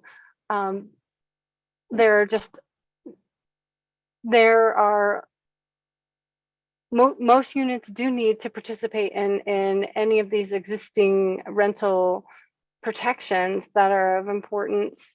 So having another matrix of exemptions relative to what is already required for the existing registry, the Policy and Services Committee recommended going with the existing registry requirements to have wide participation. Can I ask the commission just a follow-up to the point here is, do you think that the concern is just maybe the cost associated with these smaller units being registered? Because perhaps the consideration is to exempt them from the fee as opposed to just being exempt from participating in the program, because I think the data itself is pretty relevant to our policy making. But so there's two kind of distinguishments between exemptions, like completely exempt from even participating, or perhaps exempt as far as fees go. Those are two different ways to look at it. So I would say the fees would be a start. I would feel comfortable with that point. And I think Commissioner Krause asked a very good point on the privacy piece. So I think the fee, I think I'd be comfortable in that point, as long as it's not burdensome and it's not a yearly thing for something that's static, I think is a good starting point. So that's my discussion. I think that requiring it for ADUs will have a chilling effect on people renting them out. What I see, and this is just from anecdotal, from friends that I know that have ADUs that rent out to other friends or put it up on Nextdoor, you know, offering it at below cost. I think this is going to make it complicated, and actually it's going to lead people to not want to build ADUs or not rent them out. They usually, it means their property, so the ADU is really part of their home. And I think people are much more comfortable with maybe a more informal agreement, and you know, they do have privacy concerns and they don't want to register it. So I do believe it'll have a chilling effect. So ADUs are I actually ready to vote to exempt ADUs completely tonight. I agree with your last point. However, these units are being listed on all the public services for rent. They are not, unfortunately, $1,100 as our person from the public referred to, they are several $1,000s. I mean, $2,000, $3,000, $4,000. And if you're gonna charge those kind of rents, then you have to disclose. It's conflictual. They're putting them up on Trulia. They're putting them up on all the rental services. So you can't have it both ways. However, I think that ADUs should be excluded, and we shouldn't go into this detail. So, Sheldon, you said earlier, there was a comment, or Rebecca said it, that, there was a threshold in some place where if it's over $2,500, it had to be registered. Yes, Sheldon, you talked Or you, about I that. think you said that earlier in your comments. I think it was Someone one of the public comments. Oh, well, Ah, okay, a public comment, okay. all right, let's bring up the motion. Do you want to add anything to it? Exactly. I would amend it to exempt ADUs. I'll take a friendly amendment. And I have mixed feelings about the duplexes. What do you mean?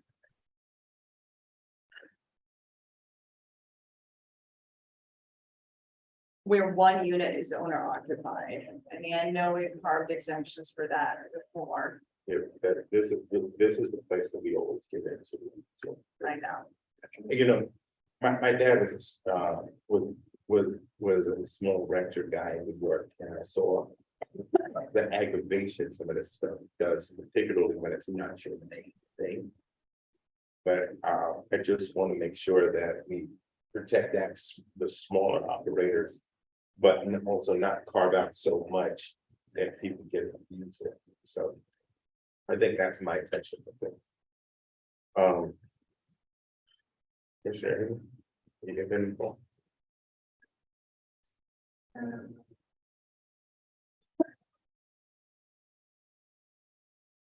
Can I have privacy related concerns, but since I'm new to this process here? What are the related concerns? Student privacy, I think it's just a lot more information about that. Let's do 6. Description of tenant privacy.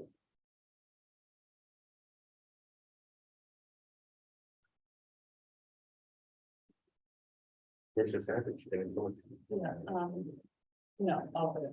Okay. Commissioner Brass? I would like to use about how they levels required for ADUs that are over $4,000, $3,000.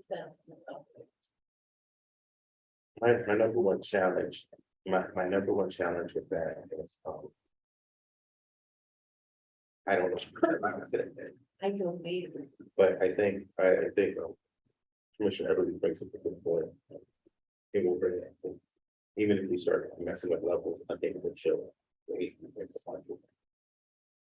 And you also brought that point. Yeah. I'm torn.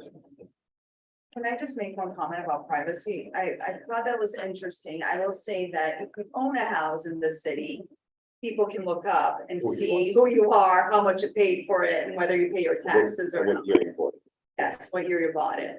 And you can also look up all the permitting, whether you did things with permits or without permits. So I feel like if you're a homeowner, there's a lot of information already out there. So I'm a little bit interested in what are we talking about here? As far, I mean, Because your home. Because it's like you took the mortgage and stuff from the city records, right? yes, it's the county Right, records. so the title. In the city, the permits are with the city. Mhm. I don't understand the concern about privacy here. Like, Well, can somebody explain to me? yeah, I think one of the colleagues brought up, privacy regarding possible crime. If they see somebody's moving out, there's an empty unit. And, yeah, and the renter does not take the great care that an owner would take. I don't know if that's, well, So, I don't know if that's. so I think the one question is if somebody to that point, if somebody is on the registry and they, for example, want to do renovations or want to take it off the market, how do they get their unit off the registry? Has that, how do you delist a unit from the registry? And do we even have a process for that? Yeah, that's a great question. I don't think we've really thought that one through. Jen, do you think that there's something that we would put in place to say if you're, maybe we have something, I'm sorry, I just don't recall about taking something off the registry once it becomes owner occupied. Yeah, your kids come back and you give it to your kids. Right. Or you have to do a Sure. renovation for 6 months and you don't want to show it empty to the world. Right, maybe that's one of the things we would just, it would update us to tell us that it's no longer a rental unit anymore, and then we just have that in our notes and we know that it's in our database, and we would not be requiring information on that unit. Yeah, there's nothing in the ordinance that specifically says how someone would delist.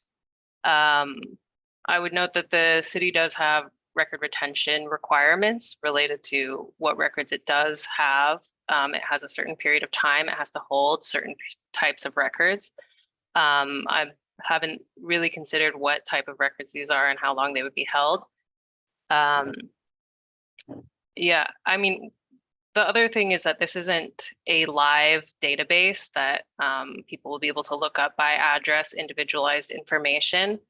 So some of those concerns may not pan out the way that was just described, just because it is kind of very gradual, and you would have to submit a public records request to get individualized data. So if some enterprising burglar wanted to daily send in a public records request, so what's the new vacant one, possibly they could get that information. But because we're intending to report in the aggregate, and not provide live individualized data, that concern, it's hard to say how it will play out.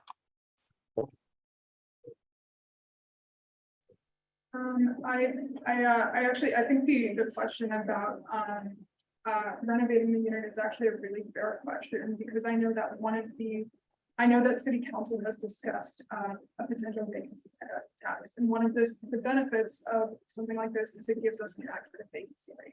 One of the things about why vacancy taxes are not always effective is, why is that unit listed as vacant? It's being renovated right now.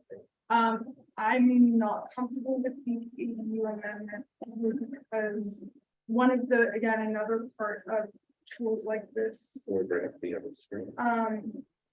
One of the benefits of rental registries, it is to create a legal record that is otherwise really difficult to get. So if I believe it's for Assembly Bill 1482 is one of the things a rent registry does is if a landlord suddenly massively raises their rent, like that is and so I'm not comfortable with the I would be comfortable with the fee exemption for ADU, but I'm not comfortable with the complete exemption.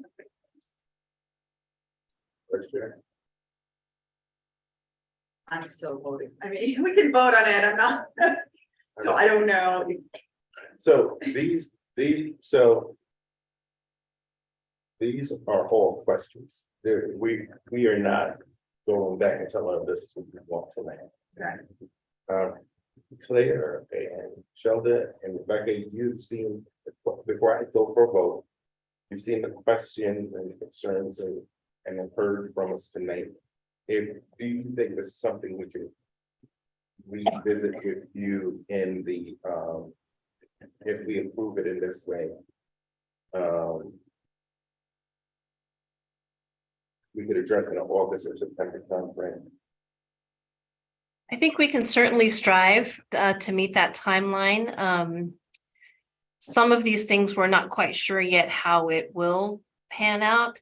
And of course, some of these things, we still need to take it to the other bodies to have them weigh in and give some additional direction on what they're thinking about how these things go. So I think we can certainly try to come back to you in the early fall with an update. I mean, we're trying to do that anyway, so yes, we can definitely come back. And this gives us enough running room and enough feedback to actually start working on getting this tightened up, right? This allows you to do the work we need to move forward. Right, exactly. So I'm gonna entertain, I've made a motion, I'm gonna entertain a second. We have Commissioner Krause is the second. And I can't say all in favor. Okay, we'll start from the bottom of the alphabet. On his vote, Chair Smith. Aye. Commissioner Sandwich. Aye. Commissioner Krause. Commissioner Amy. Aye. Vice Chair. Aye. Commissioner Cook. Aye. We have a unanimous vote. Thank you so much for all your hard work, everybody, and thank you for your thoughtful work. Claire, Sheldon, Rebecca, and Jen, thank you so much for all you did tonight, and answering all of our questions. Have a good evening. Thank you, you too. Thank Enjoy you. your treat. Thank you. We will adjourn for dinner.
All right, I'd like to welcome everybody back to the Human Relations Commission's annual retreat.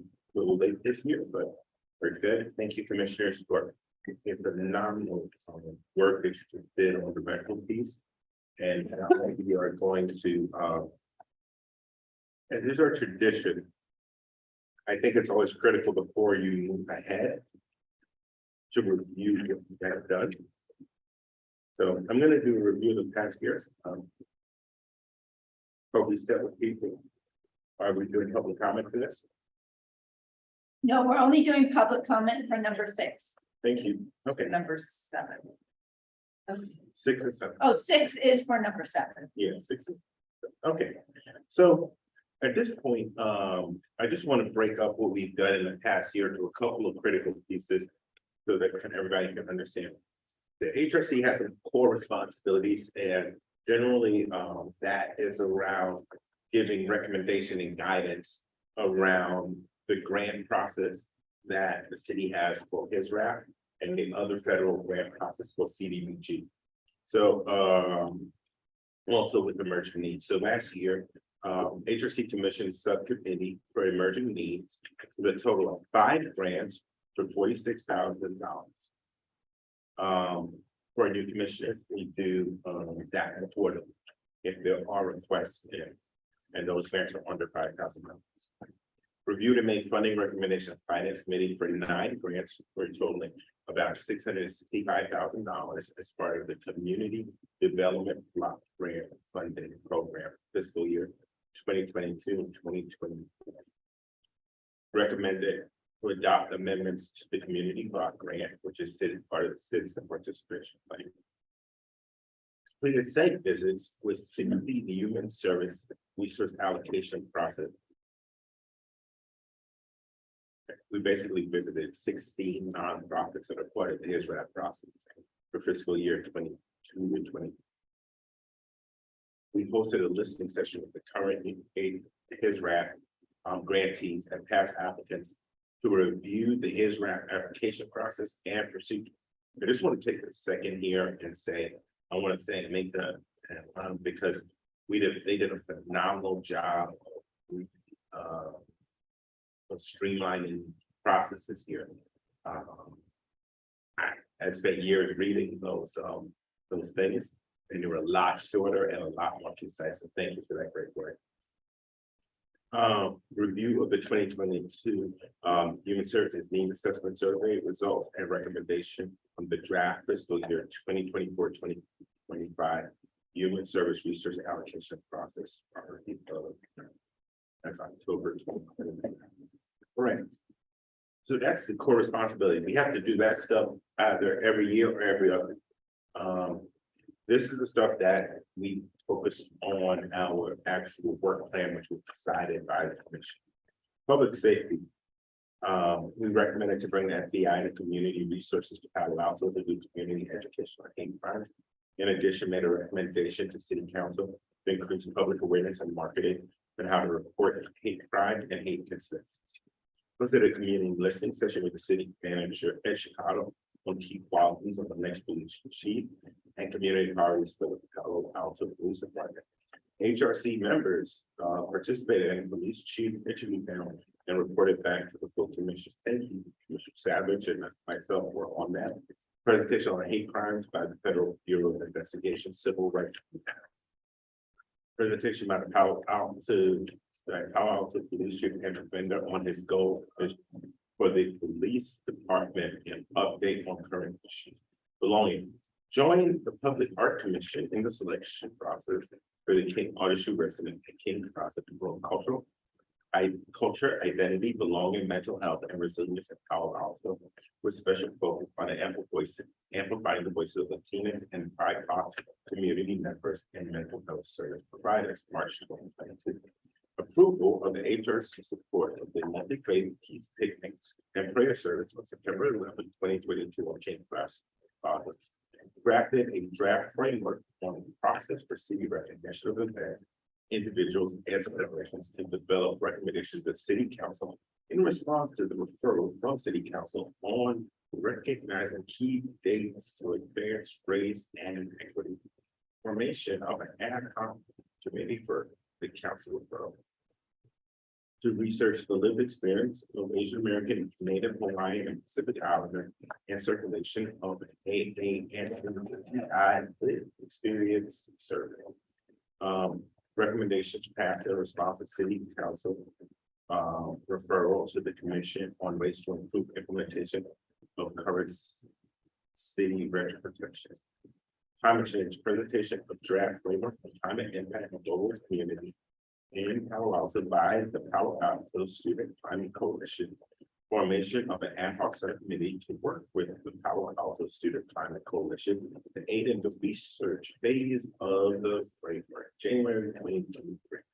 You've done a lot and had a big impact. Thank you, commissioners. So we have any questions on that? I wanted to add one thing to the public safety. That Commissioner Kraft and I had quarterly with Belgium Police Department to discuss new developments, crime trends, and you would bring that information back to the HRC. Thank you so much. Anything else, Christian? I guess I guess I would add that I worked with the Palo Alto mediation panel. Oh, that's a full-time job. Yeah.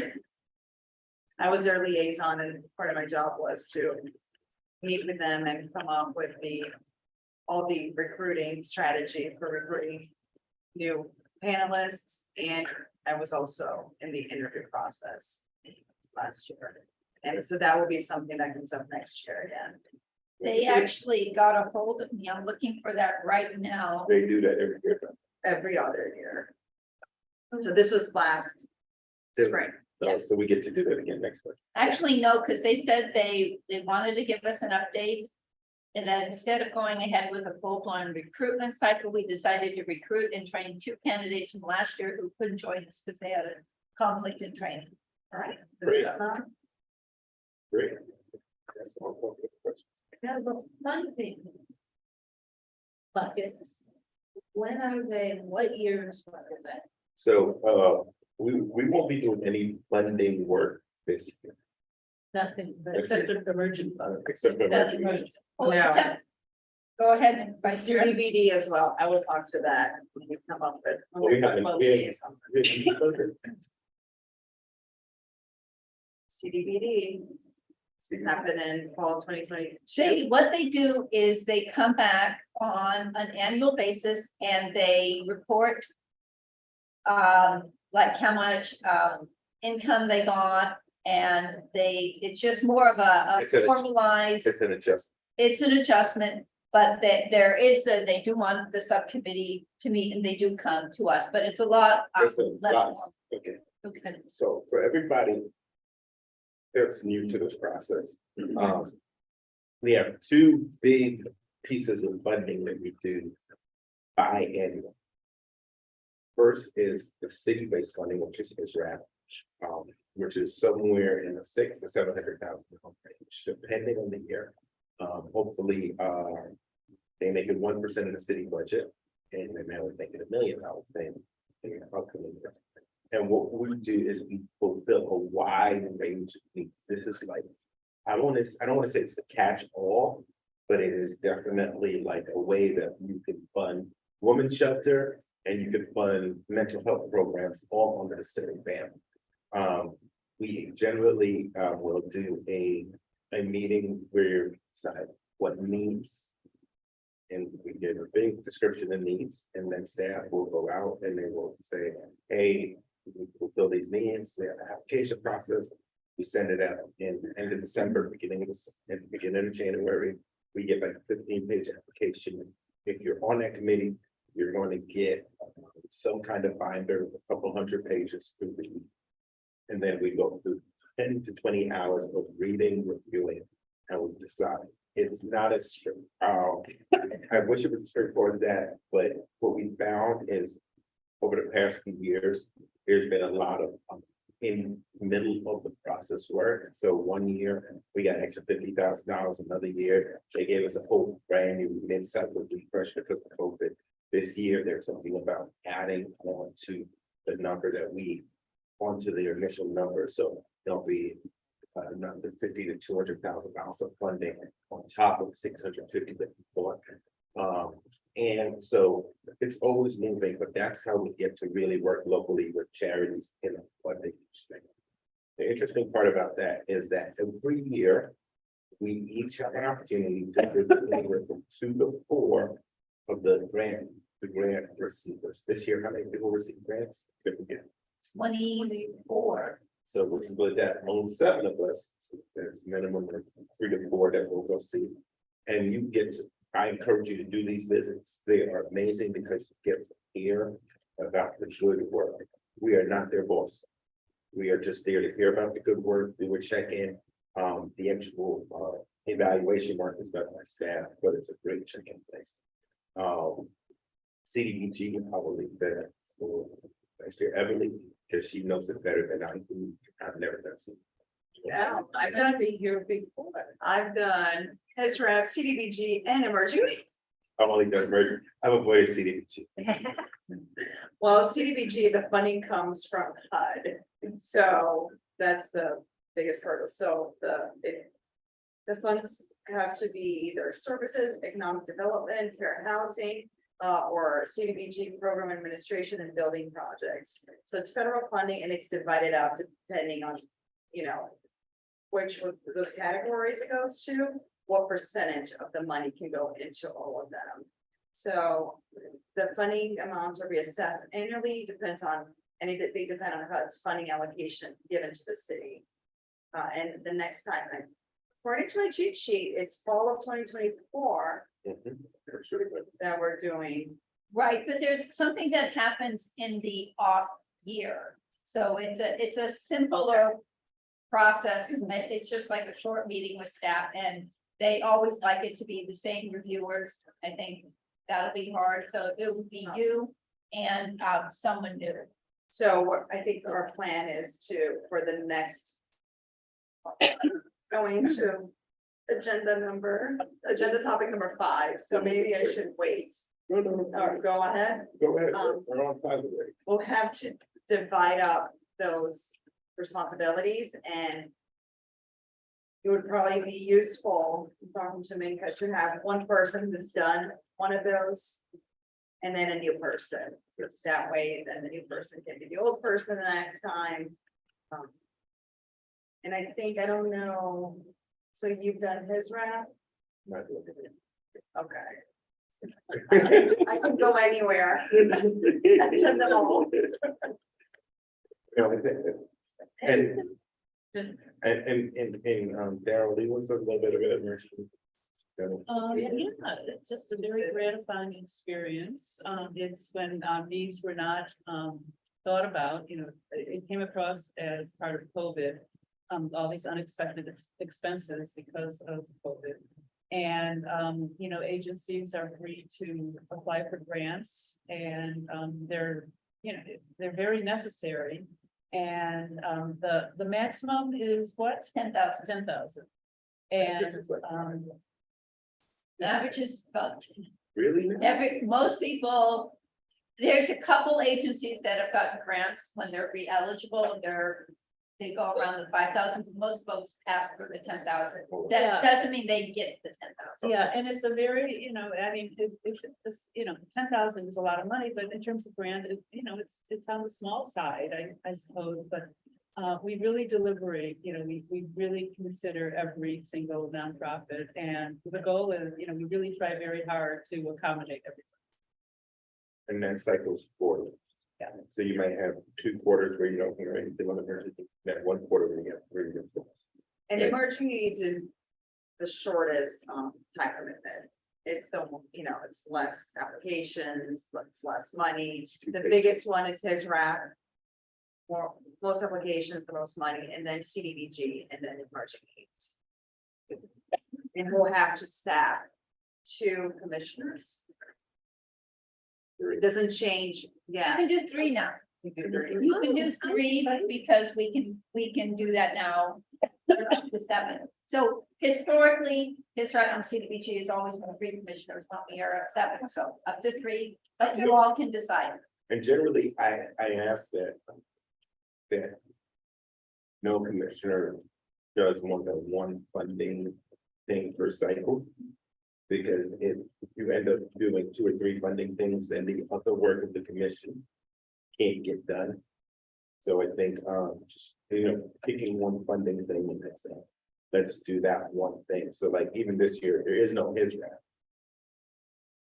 So, we're just worried about 3 for CDBG and 3 for emerging needs. Go from there. As far as core responsibilities, that's all the grant work, and then we have liaisons. So liaisons are one of us or 2 of us, or now maybe 3. Just 2, or just 2 liaisons. I 2 people. up to 2, I would say. Okay. Some of them, these are fine, just that is one person. So we connect with key departments in the city or organizations in the community that have worked closely with the HRC and have, some kind of that foundation with the HRC. And then the time commitment varies on the organization and your own interest. So it also has to do with how much time the commissioner wants to put into it. So one of the options is to follow the police department. You always have somebody or 2 people who are liaison to the PFPD. Avenidas, Palo Alto has the largest percentage of seniors as part of its total population in the county. So they're a fast growing demographic, and they're very important constituents to the city. So Avenidas is one. The Palo Alto mediation program, which I mentioned before, I am the liaison right now. And the mediation program is, they are the ones that deal with disputes between landlords and tenants. So if you're interested in housing, then that's one that you might be interested in. The other one, the last one, is Project Safety Net. And this liaison relationship has been around since the inception of Project Safety Net, which speaks to the HRC's concern about the mental health challenges facing our communities here. I do. Was it Michelle or you? Was it? No, It was Patty. Patty. So we definitely need a new liaison. Yeah, and what I did include on your list, because I did a save as from a couple of years ago, is that there is a community group that gets together, facilitated by Stanford, to talk about RV dwellers. So that Commissioner Kraus is the current representative. That's a monthly meeting, and they try for it to be an intersection between policymakers, education, funders, Stanford, the city, on addressing issues of dwellers. And now we're doing them weekly we're doing them weekly on the subcommittee. Oh, okay. Yeah, we're doing weekly meetings. Okay. We're trying to do them for half an hour each time. With all the agencies, refining the goals. Lisa Van Dusen is there. Okay. From the community fund. Okay. Yeah, and Melissa from the city. That's been very useful. John Martin. Yep. Who's the former council member. And then the last thing we have are council buddies. And this is where a commissioner has a member of city council as their liaison. And typically you're supposed to reach out to them, let them know what's happening with the HRC, ask them, any questions that you might have, but basically just forge a closer relationship with one person in city council. And we do have a liaison from city council that usually attends our meetings. It's Julie Lidcock. She's been our liaison for the last 2-3 months. Used to be vice mayor Stone.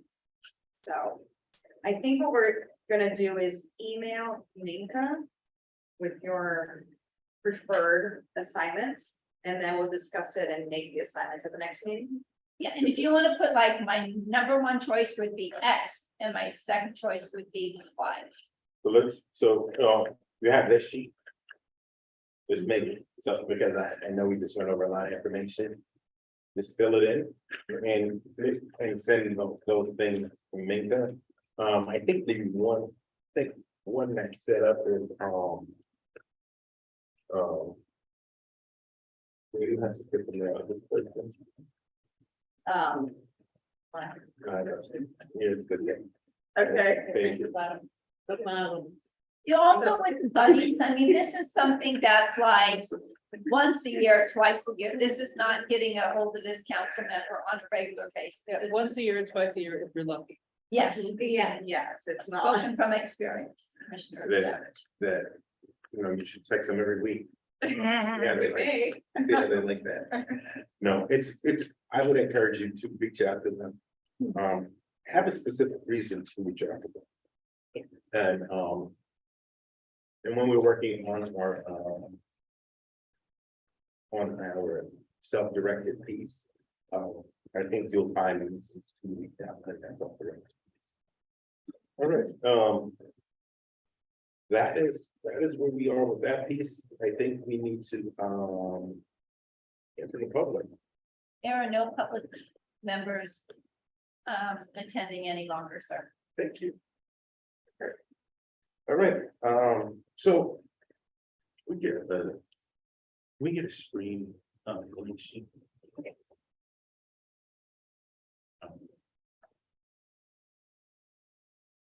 We have to, what are we continuing from this year? Let's start listing that piece out. And the work plan, I'm not including core responsibilities, we already discussed core responsibilities, we'll do. CDBG, follow-up.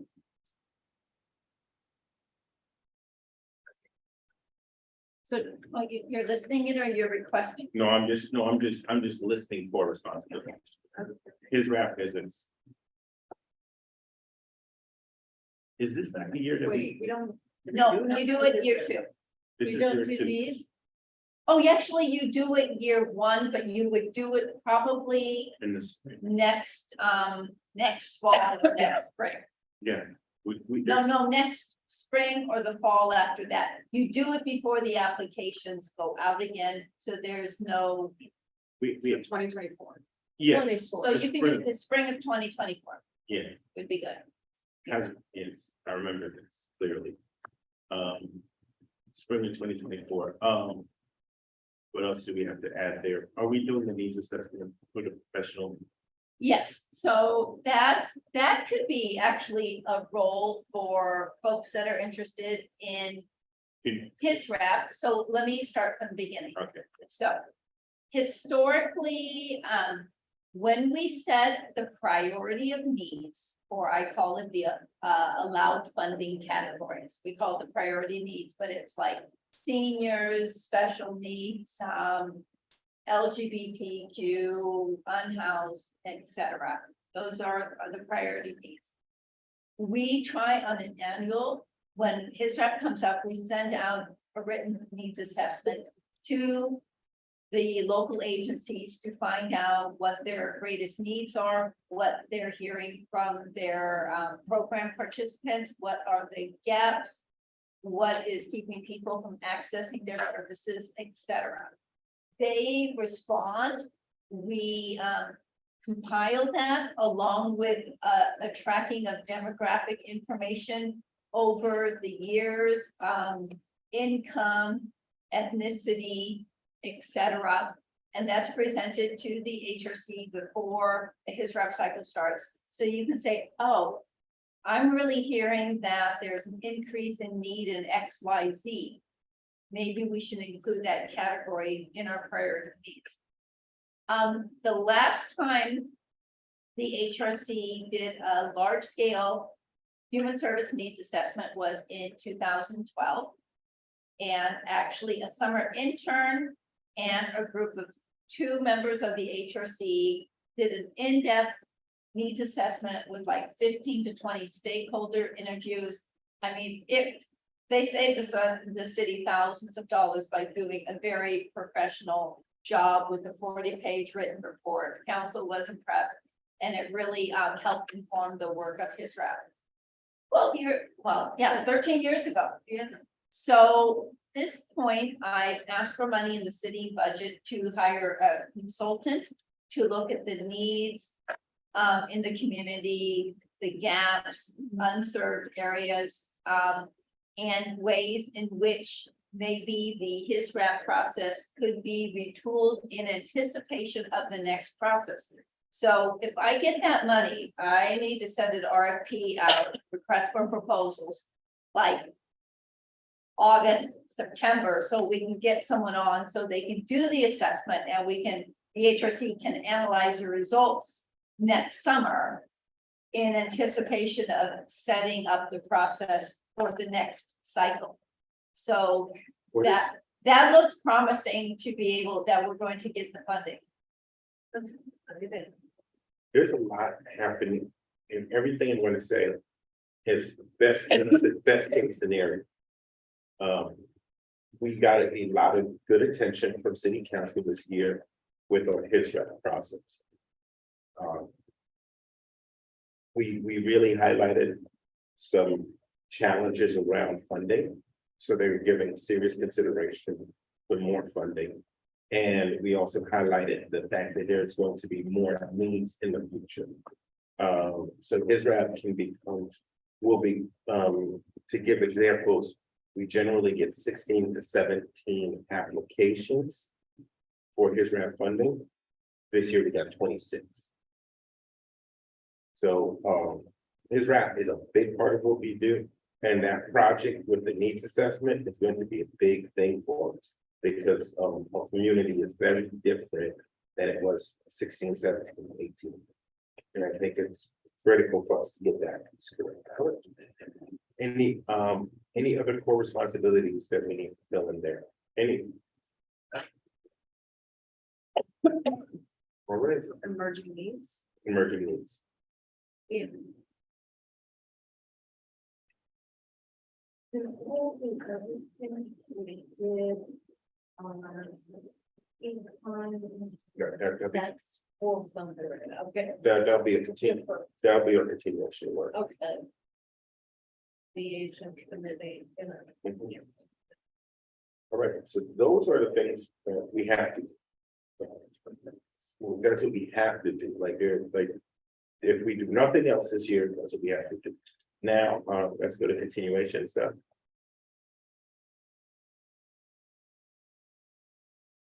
Continuation of work.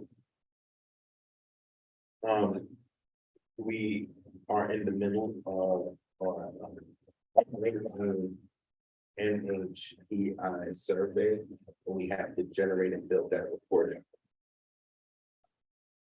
I am a little disappointed at the response. Did we get over 100? Elena would have to check, but that's probably too hard by manipulating. The last time she checked, we were in the mid-90s.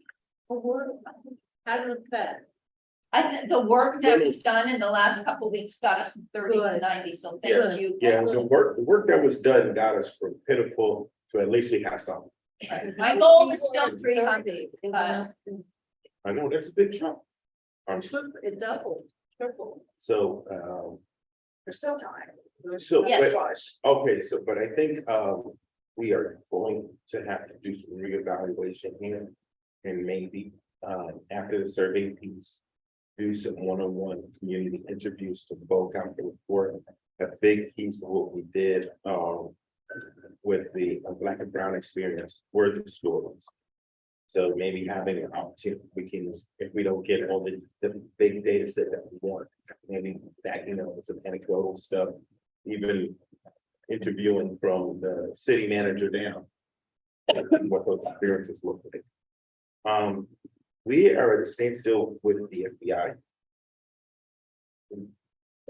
What was our next step? the next step was the HRC was going to have a group work on creating a community event to bring the FBI to do community education. No, we were waiting on the subcommittee to determine dates. Yes. Yeah. Me and you. Right, are we doing anything about the commission? Art commission, no, we don't have anything going on. I Any other, did it. And I'd love to do more with the art commission, but not right now. There's nothing. There is a short-term opportunity, which does not need to be in here with the art center. The art center, the library, and the Junior Museum and Zoo got a grant from Santa Clara Valley Medical System to research the needs of vulnerable population, special needs population in the community, with the goal of seeing if there's other types of programming that would be helpful. They wanted to come to our May meeting, but our May meeting didn't happen, and our June meeting is too late. I offered them the opportunity to see if up to 3 commissioners were interested in just meeting with them on a Zoom meeting to give you their give them your feedback on on this topic, and they have like a series of 9 questions to add. So that is just a one-time commitment of 1 hour that they'd like to happen in the next like 2 to 3 weeks. So if you're interested in just doing that, share if you want people to email me or raise their email me like who's interested? Let's rate this do it. We got 2. There we go. You got the energy there. I like that. okay. So I'll just so Katie. That's a good start. Great, I will set that up with the art center, and they will set up a meeting with you regarding that. And we have the climate action with the kids. Yes. Yeah. That was me also. But the kids were overwhelmed at school, so we're gonna, Right. we're, that's a summer. Oh, wait. project. Okay.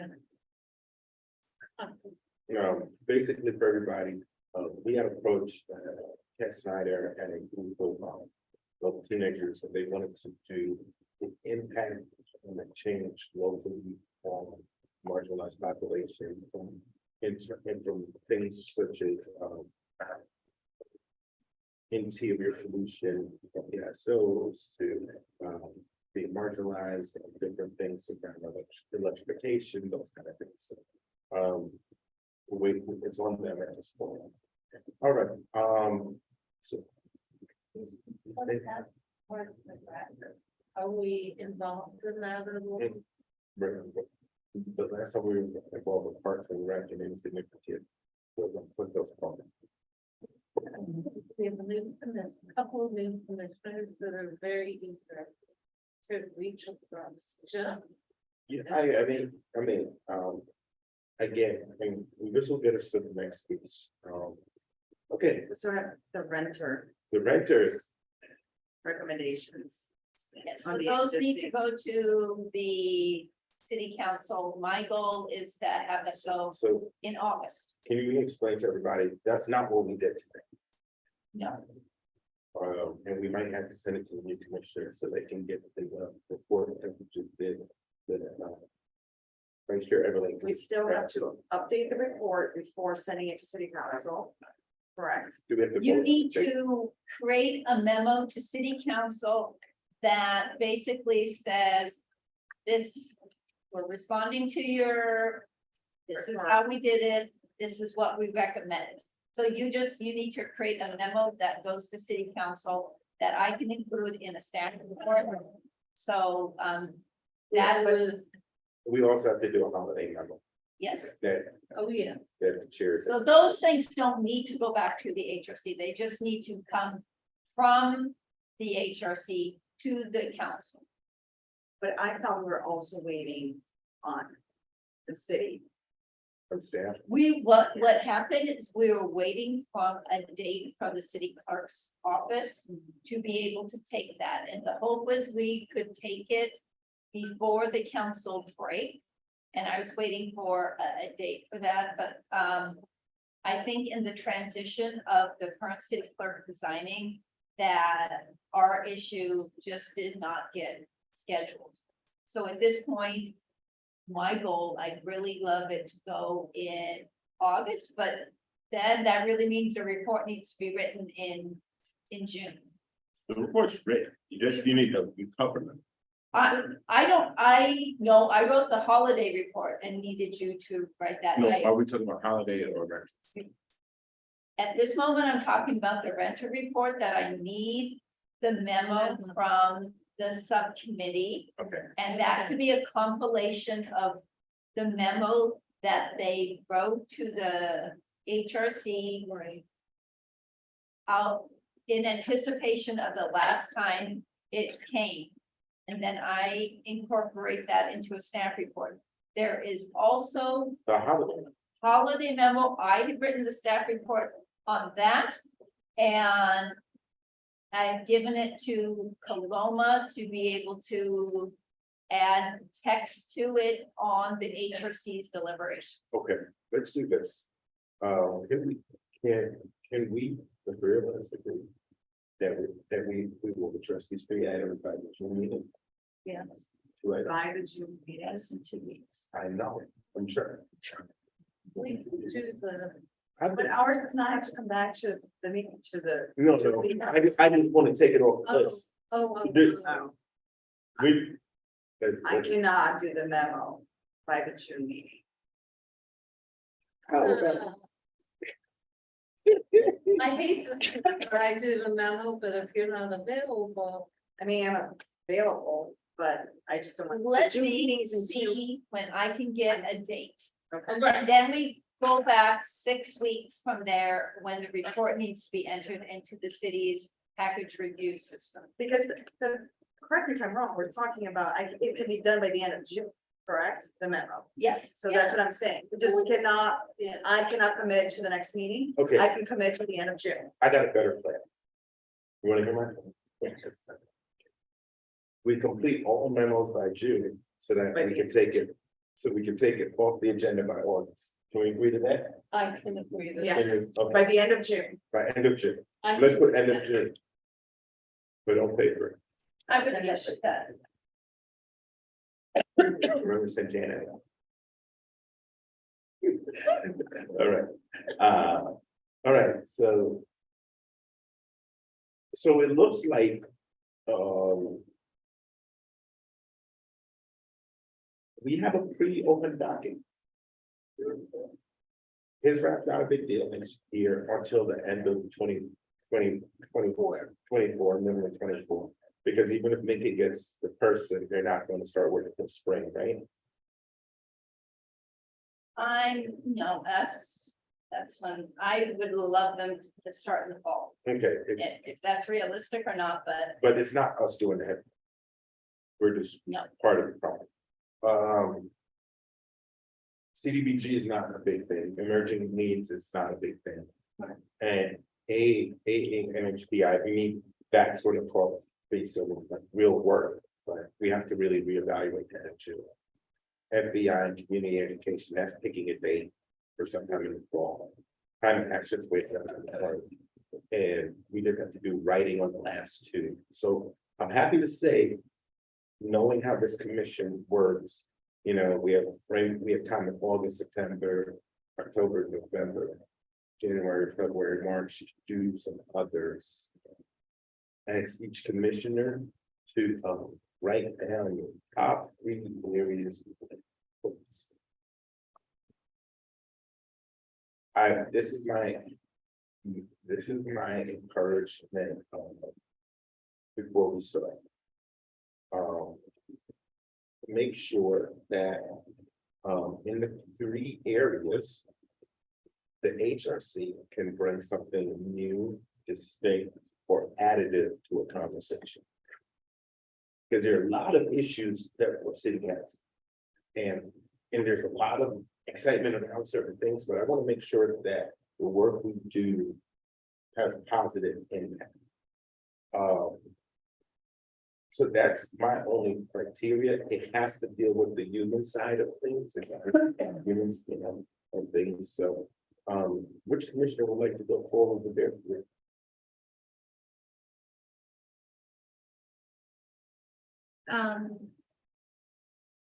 So thank you for this opportunity to share my thoughts on my 3 issue areas I'm interested in participating in. So when I was given the assignment to pass out the flyers, I went twice for like 2 hours each, talked to about 10 Asian small business owners, and I wanted to share some feedback from one of the business owners. They said to me, you won't get a lot of people to fill out the survey because the city doesn't care about what we think. So I too was disappointed with the numbers of surveys that were filled out. And to that particular comment, and I am really interested in this idea of inclusion and belonging. So exactly what you said, Clem, that's what I have proposed to do. And I want to hold some community conversations and one-on-one discovery with, a number of people in our community, a diverse range of AA, NHPI, biological residents. As a follow-up to the survey, maybe have, 6 questions. I would like to do the interviews, and I would like to bring her. So it's everything that you said was exactly what I thought it. So let's, what I would want to do with that is add that to the form, I would add that to more current AA and HPI work. And,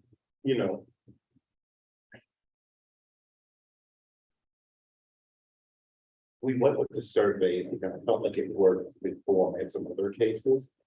But I don't think we're going to get the results impact or the information by the surveys. I don't regret doing the surveys because you have to try something to do it. But I think having, I should have defined this, having a more community centered or community interview focus, I think. So I love that. It's an addition to old work, but I think it's significant work that we can. And I think what's valuable about what you said and linking it to this project is because they said the city doesn't care, the city is not listening to us. The HRC has been asked to report back to the council. So it's not even having to try to get on the council agenda, say, hey, the HRC has something to say. No, you've been asked to report back and to provide, a very in-depth report with the, going a little deeper with those thoughts would be extremely important. And I think that that's the first time we've heard that feedback, but I think it explains so much more of what we're seeing. So, So on the record, I wanted to add another thing that the question was asked around AAPI Heritage Month. Why does the city not have any formal event except for what's happening in the libraries? So I'd also like to. how much do they care? Yeah. Yeah, I might go back to the first question.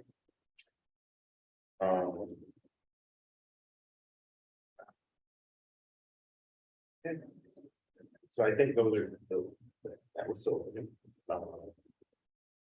Any other areas that you like? Yes, so that was number 1. And then number 2, that was related to public health. So I'm really interested, because I mentioned it in my interview that my father passed away from COVID in 2020. So I'm really interested in this idea of what is the pulse of the residents of the city of Palo Alto in terms of their post-pandemic well-being. So I was interested in these community conversations around, asking people how they are feeling. I know it's a big project, but I just want to put that out there. And then I am interested. Interrogate that a little bit. Are you talking about their well-being as personal mental health? How they feel about the community? Like what aspect of well-being? I think it can be wide ranging, whether it's, hybrid work, return to work, or, dealing with personal, loss, or people who may be suffering from COVID. So a lot of different things around post-pandemic recovery. And then I wanted to explore this idea of like having a day of remembrance for victims, survivors, families, and kind of looking at 9/11 and how that process of bringing, victims and families together was very empowering for those people. And so that's just kind of like a big, that's area number 2 that I'm interested in. And then number 3, I am interested in working on the SRAP version needs CDBG, one of those. And I did want to share something that I think spoke to someone who works in a local nonprofit here in Palo Alto, and that person said to me, it is unclear what impact the city is trying to achieve through the SRAP process. So I'm new to it. I don't exactly know what that means. But since I'm a professional fundraiser, I'm interested in this aspect of like assessing the relevance of SRAP and looking at how we identify the targeted outcomes. So I was thinking of maybe researching other Bay Area cities, seeing how they identify goals and how they measure. So other cities that have some. And I want that to be part of the needs assessment, because I want to, as staff, I think our grantees love that we have 15 areas of priority needs. I am concerned of staff when I've done research to other cities, it's like 3 focus areas. And they have goals within those focus areas of outcomes that they want the city funding to achieve. That's been hard with the HRC, because if you have grantees that have been getting funding for 20 years, that as a funder, it's hard all of a sudden to change and they're no longer eligible to apply. But I think it's a hard conversation I think the commission needs to have. So I'm glad you recognize that. So I think people should be careful. The one advantage to SRAP is it gives us enormous flexibility. We throw everything in kitchen sink, and I think it's vaguely nebulous on purpose. Like, what's the goal? To fund anybody that comes to the board. I think that's more the goal, but I think the question becomes, does that model work moving forward? Producing more clarity. But I think there are ways to write the goals that are very broad. So understanding that we've been very liberal, doesn't mean need to all of a sudden be very prescriptive. Okay. But I think that setting goals and being able to measure impact is so important. So something that I'm interested in. Okay.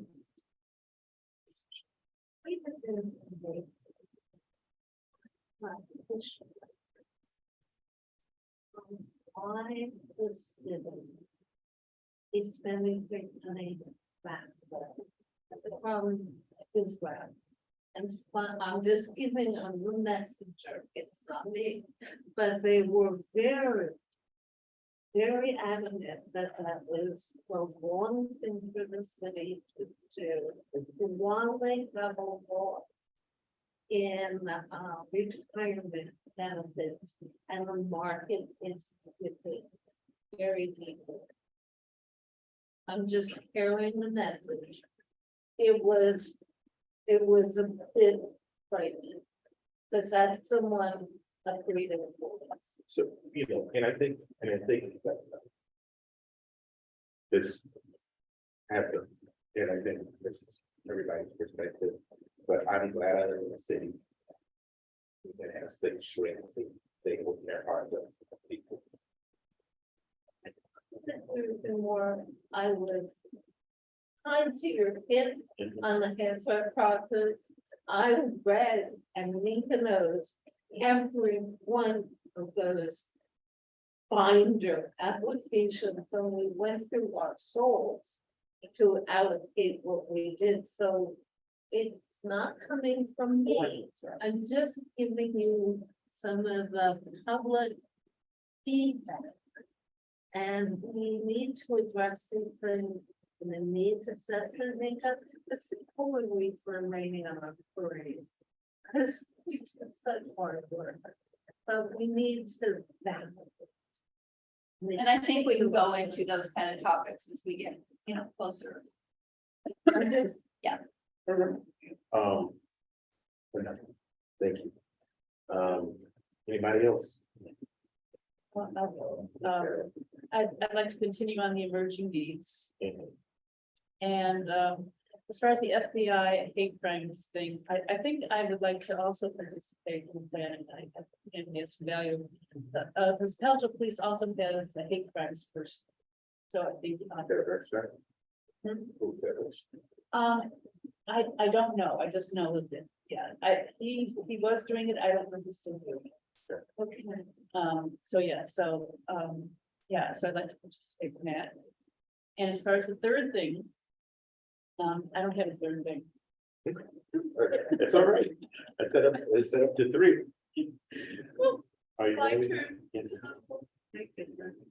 I'd like to continue on doing the police and the FBI work with Daryl. I'm particularly concerned with hate crimes because the numbers that just came out. They're doubling each year. And I think we have to do some work. That's right. We have to do conversation. Just like the community outreach with other affinity groups. I think it's time to talk. So I'd like us to be able to expand. Because some of the last in the FBI Citizens Academy, some of the things that those two special agents said about human trafficking and a couple they have young boys online, in addition to young girls, I think we have to educate more. We really do. Because everybody is not having my kid here. It could happen to your kid. They can be lonely and isolated. They wouldn't talk to somebody on the street. And I just told Daryl, well, I'm actually engaging the senior agent on human trafficking for the women, the girls, nonprofit that I work with, with my colleague Sophia, and we're going to send yes throughout to educators, administrators. You just need to know. You can protect them. Anyway, so I'd like to do more work there. So how would we define that continues? Let's add a second dimension to hate crimes. And let's take back human trafficking, FBI human trafficking. Community conversation. I was in Sacramento on a legislative day with NAACP. And one of the big pieces of legislation we were trying to get passed was what they call the Ebony Alert for kidnapping and human trafficking of young Black girls and young Black boys. And that was a big conversation on Monday over there. So I think that's just, and they also had to federal and Grenade and the tribes, and it's a significant issue. So I think you're on a good point. Well, also with the Alaska problem, it's otherwise phrase it, the non-aboriginal, it's an aboriginal population. Women are disappearing there at a higher rate than any place in the country. Period. Because they're distant, it's rural. And not enough people care. But I also think we have to make it hyper local, like how does this impact the boys and girls that aren't getting performing. Would we be willing to maybe define this as like, maybe to like define it as like targeting online, because I know there's some like parents, especially like white supremacist groups in this area targeting them. It's hard, yes, so. I don't know. It's all part of. Yeah, so, but I think, we can add a very specific online targeting. I have one child in church, that parents paperwork, and have the child going to do something that's also online targeting. So. And that's one thing. That I'd like to say. I'd love to keep doing the work with Meta, with the Stanford group, I was saying. That's part of our, I think we're going with. Oh, okay. Of course, I want to do some needs and stuff. That's what I. And I think you started to build your own committee before we can Right. get halfway around. the I table. do, but people need to fill it in. Yeah, And they're- I want to respect the process. But we already have some momentum. You have some I'm momentum. glad. I've been around a long time. You didn't have this much momentum out of that. This is good. Yeah. can we add, and, oh, sorry. I will come back. We'll come back. Next year, pretty good. I mean, you know. Right, well, I started working, well, inclusion and belonging is one of the things that I've worked on and I'd like to keep on working on, and I actually ended up jumping into the AA and HPI. Committee, I guess, so I'd like to continue on that, doing that work. Can you list it as separately? Because I think, I think. there's new, I think, inclusion and belonging work that is Yes. separate from, I think inclusion and belonging, just so. Is this an umbrella? Yes. And we've done great work around Black communities, and now we're doing with NHPI.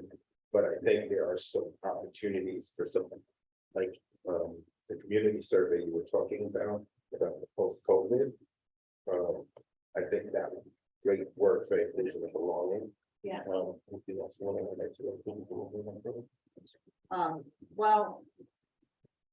I have other things that I was gonna put under other umbrellas, Okay. so. But definitely continue, finish up the work that I ended up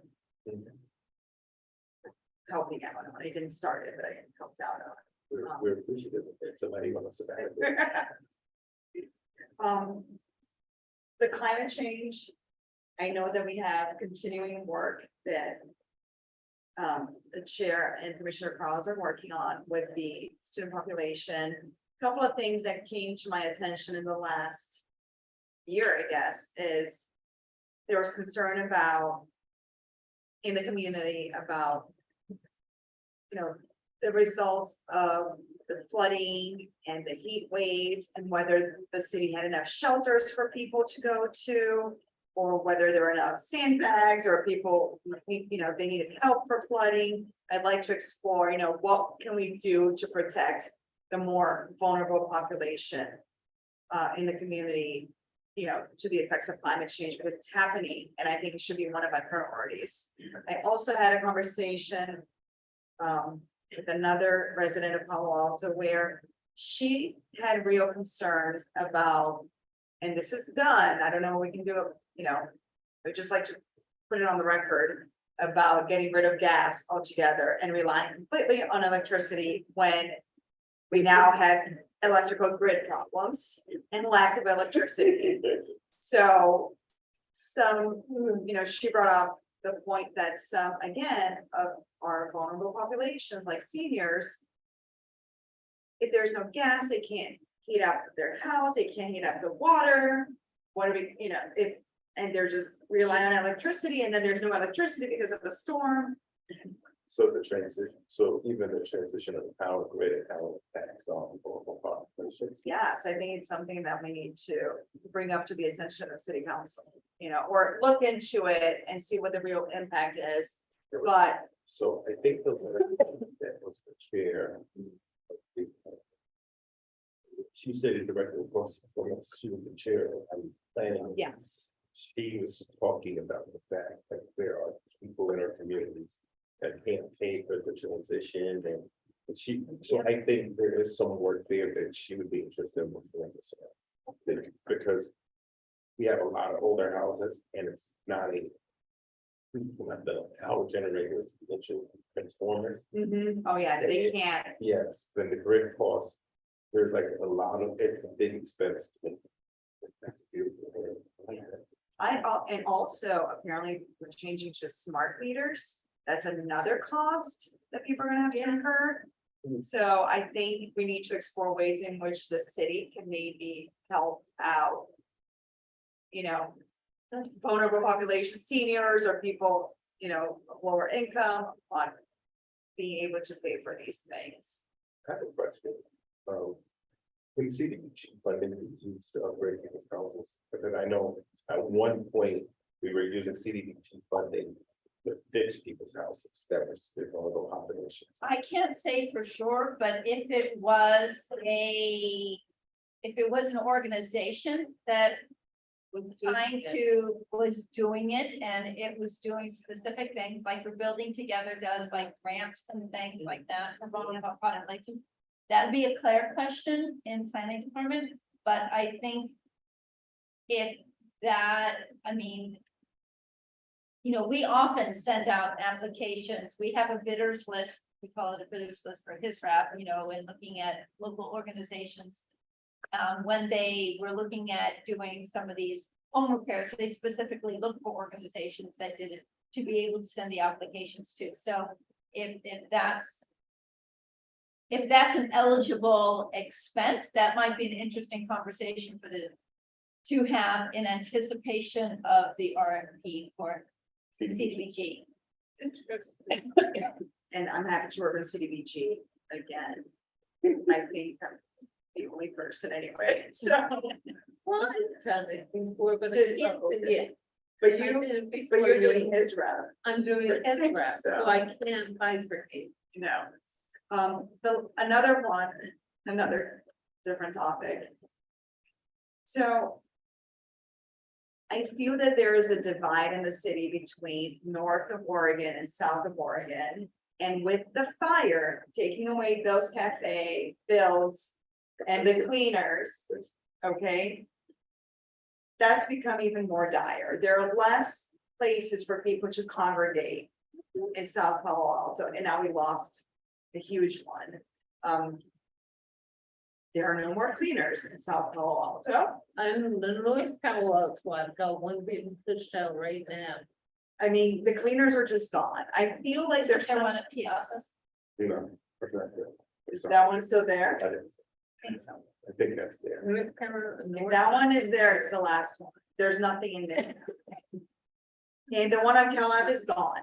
No, there's one on Cal there, but there's. Well, the one, There's the corner one- is gone. But there's one that sort of hit it in the cut. There's two nice ladies in there. They do great work too. It's right on, you know, the T where Park is, it's right there. No, clean or whatever. I know what you mean by the They do market. great cleaning. Their prices, but they're good. Well, there's been a lot of business closures So, in South Palo Alto. so you're basically saying the walkability in community life inside Palo Alto. Yes, that's what I'm saying. So I'd like to do. Sorry. There's a new neighborhood coming up, which is over by the JCC. It's even worse than South Palo Alto. Housing element recommendation. Oh, yes, I For think they're affordable absolutely correct. housing off the 101. So we're gonna have cleaning With no, you Anyway, know, walkable businesses that you can go to, which would really change the city. So I don't know, No parks, no buses, bike lanes, no libraries. no library. Yeah. Yeah. No schools. Where do you call that under resource standard? Get up, that's what. I mean, I didn't see it. that's wrong, but, red line. Neighborhood 5%. And I would like to figure out what we can do to make at least that plaza move forward as fast as it can, or come up with creative ways to, And part of the, or the Bill's Cafe, part of the the, AJ Cleaners, Phil's, Oh. there was a fire. Oh, I know what you mean.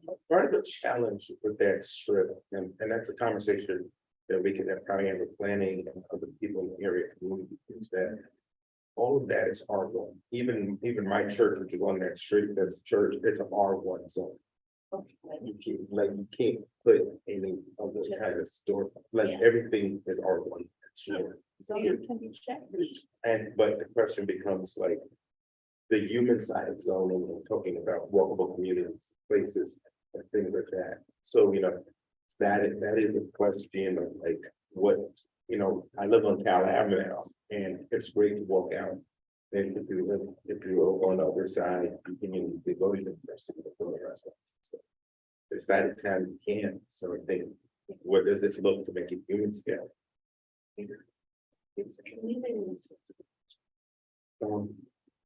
So on like El Camino, I know like so many of those hotels are like, they're gonna be transformed into something else. All those small businesses, a lot of it, along El Camino, I don't believe there's an issue. That is another challenge, and I think that's a great conversation to have in the AAPI community. I love when you talk about business owners talk about that feeling. I don't know if there's a feeling of being pushed out, but if that's a good feeling. But we need to start stating that. To do that. But it's connected to this. Yeah. As well. Yeah. There's like a connection. And I believe one of the economic recovery is one of the city's priorities for this year. And I think there's a real issue with businesses closing. So, What I'd suggest in like some of these is it's really what the HRC used to do was we used to call them learning sessions. So we take a topic that you're really interested in, but needed to be better versed on. And we call a learning session. Sometimes it was one HRC meeting, sometimes like for housing and homelessness, it was like 10. So I think there's a real intersection if there's an interest between planning and economic development, because it goes back to what the chair started is what's the nexus to the HRC? What aspect of is it really under the bailiwick of the HRC to handle? And maybe it won't become a work plan item, but it's something that you want to have more information on. And then at that point you say, yeah, there is a role for the HRC and we'd like to do this. Maybe it was economic development would say, yeah, HRC, if you want to take outreach to Asian-owned businesses, please go ahead and do that. But I think on some of these, it's kind of that learning. If it's the will of the HRC to do any next step on it, then it's that first step is like the information gathering. sounds great. I'd love to learn. I want to know what's going on. Okay. I think there's what I profoundly impressed with tonight is the depth of these topics. I think there's a lot of stuff that we have. So I think we might be able to just look at quite a few of these and say, how do we learn more and maybe solidify some more as we go along? Thought. And that's the great thing, if you've got current projects going, you're learning on that, so things are on different timelines. I want to suggest a walking tour one time. I walked my apartment here all the way down, and I learned so much just seeing everything, walking on the street for an hour. And I was blown away by the changes. You don't see that when you're driving. Yes, it all becomes the same.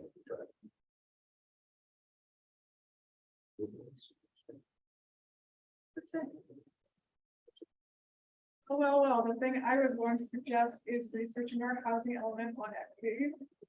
Right now, our housing element has been, the biggest critique our housing element has gotten is over equity and like echoing everything that everyone just said. We've also had the a few weeks ago, a consulting group gave a presentation to Palo City Council saying, and it was supported by all of the Chamber of Commerce, saying in order to sustain our local businesses, you need to build housing and the importance of building housing transportation. So I would be open to researching the housing element on equity.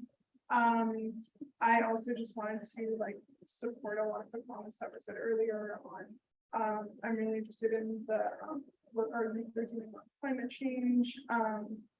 With the something I was thinking about earlier that has long been important to me is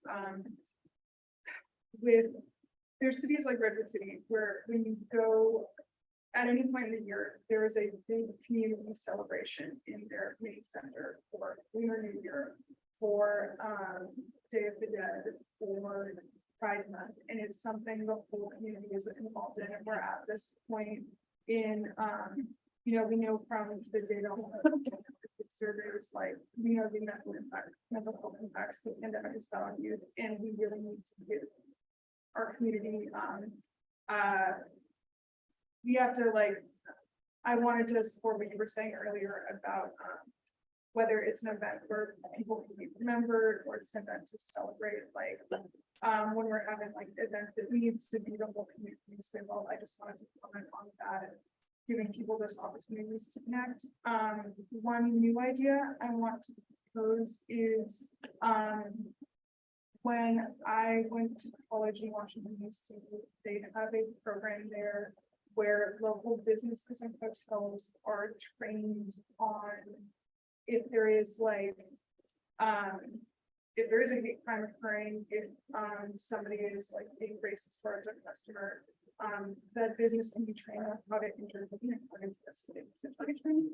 And it's one of the things I know that HRC has gotten historically is that there's also things like hotels can get training on recognizing that. And the HRC has gotten feedback on historically is like, if you're like a member of the LGBT community and you go to a restaurant and you're like, can I hold hands with my partner here, or is somebody gonna make a comment? What they do in DC is like, you can have the training done and then you have a little sign on your like business saying like you've been trained on how to intervene. So wanted to put that idea in my final area that I'm interested in, and maybe it would just be potentially being able to liaison with this department, but I would really like to learn and research more on police oversight. I love the local business piece. I think that's absolutely phenomenal. And the training and de-escalation. I know the chamber of commerce, I think they would be good partners for that. And I think particularly what happened in sushi and what happened on Cal Ave, where the lady chasing down the gentleman, and what happened at Starbucks. I think there is enough traction and or incidents that I think that would be great. And I think it's one step below the FBI, which can be very scary to people. Yep. Having a door sticker, I think that's a phenomenal idea. I really love that. And I think that's something that we can definitely get behind. So funny you talk about equity in our housing implement. The chair of the HRC is sitting at a meeting with the other chairs of the other commissions. And I intervened in the meeting. It's like, at least act like one of the people in the pair and at least have equity in our language. But I think we have a serious issue with how we speak about others and how we speak about people, particularly around policy. I know Chantel Gaines in the city manager's office was going to do some level of training around equity for commissions. And I would love for us to be part of that again, because after sitting at the chairs meeting, we need like, we don't even need bias training. We need like basic, like, please don't say that at public training. Because it's really not how we prefer and say things. But I think even just that. So how many pieces do we have? Yeah. Yeah, we're gonna. Oh, okay. So, I don't know if it belongs to peak times or inclusion belonging, but I did speak to a Mountain View police officer, and he said that elder abuse is one of the most growing forms of community violence, and whether it's caregivers or children of Asian parents, stealing their assets, all these things. And I was blown away. I had no idea that that was happening in our community, and so I I don't know. think we have an officer that Discusses. that discusses that. I know we give a contract to senior adult legal assistants and they work on elder abuse. First talking about something else and I can't think of. That's not also gave money to the legal group. Yes, Sala. Yeah. Okay, so I want to know, before we get down to, I wanted to talk about items that we can, put towards doing, listening sessions and deeper dives on, and then I think we can then, really, yes. I would say though that we need to get the HRC's work plan to the council to be approved. So, I know. no, but they're going in early June. And I said, because you increased us, we can't go in early June because yours wouldn't be decided upon, voted on till the June meeting. So I had a reprieve till just after the June meeting. Okay, but, Yeah. but so this is what I'm gonna do. I'm gonna do two things on the work plan this year. I have a plan. Yes, We, sir. we might even get out of here tonight with the work plan. This is what I think we should do. There are a couple of items that I think we need to do learning sessions on. I don't know what, because I don't want to put them on the work plan as items that we need to do work on, because I don't know what the work is. I think the public health post-pandemic, we need to do deeper dive on the climate change and the South Alto lack of community and workability. I think those are all some deep dive items that we can say this fall, let's figure out who the subject matter experts are, figure out what it looks like, figure out what those are. And we can list those all on the learning sessions for the fall. What does everybody think about that?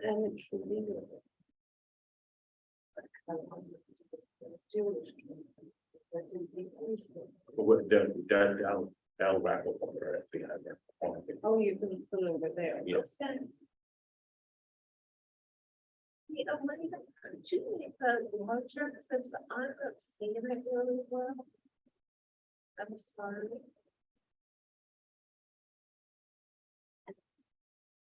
I'm nearsighted, really badly.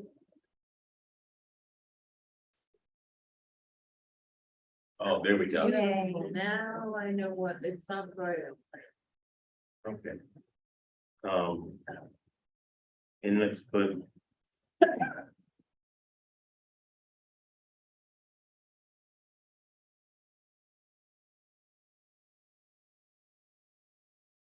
If we could just put all the listening sessions together.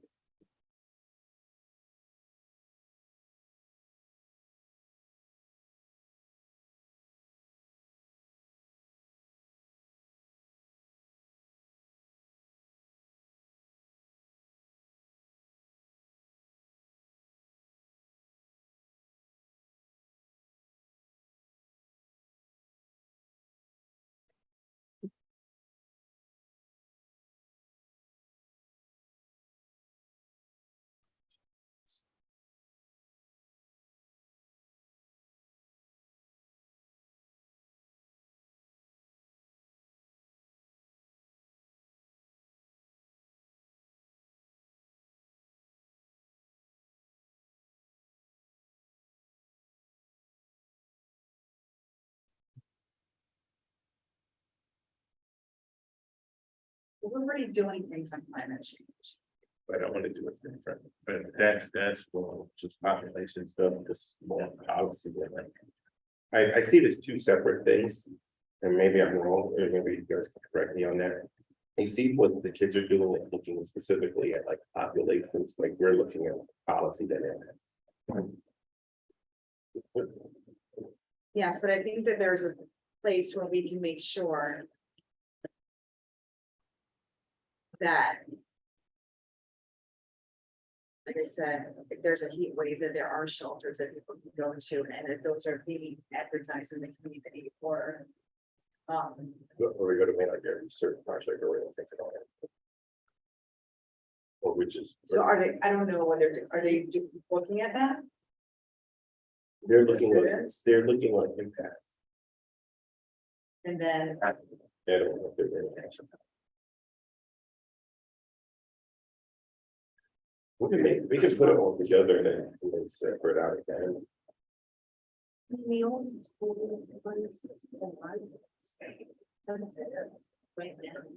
The libraries are always listed as cooling stations. There have been times where we've opened up Make that a the bullet Mitchell point. Park Center as a cooling station or a clean air station.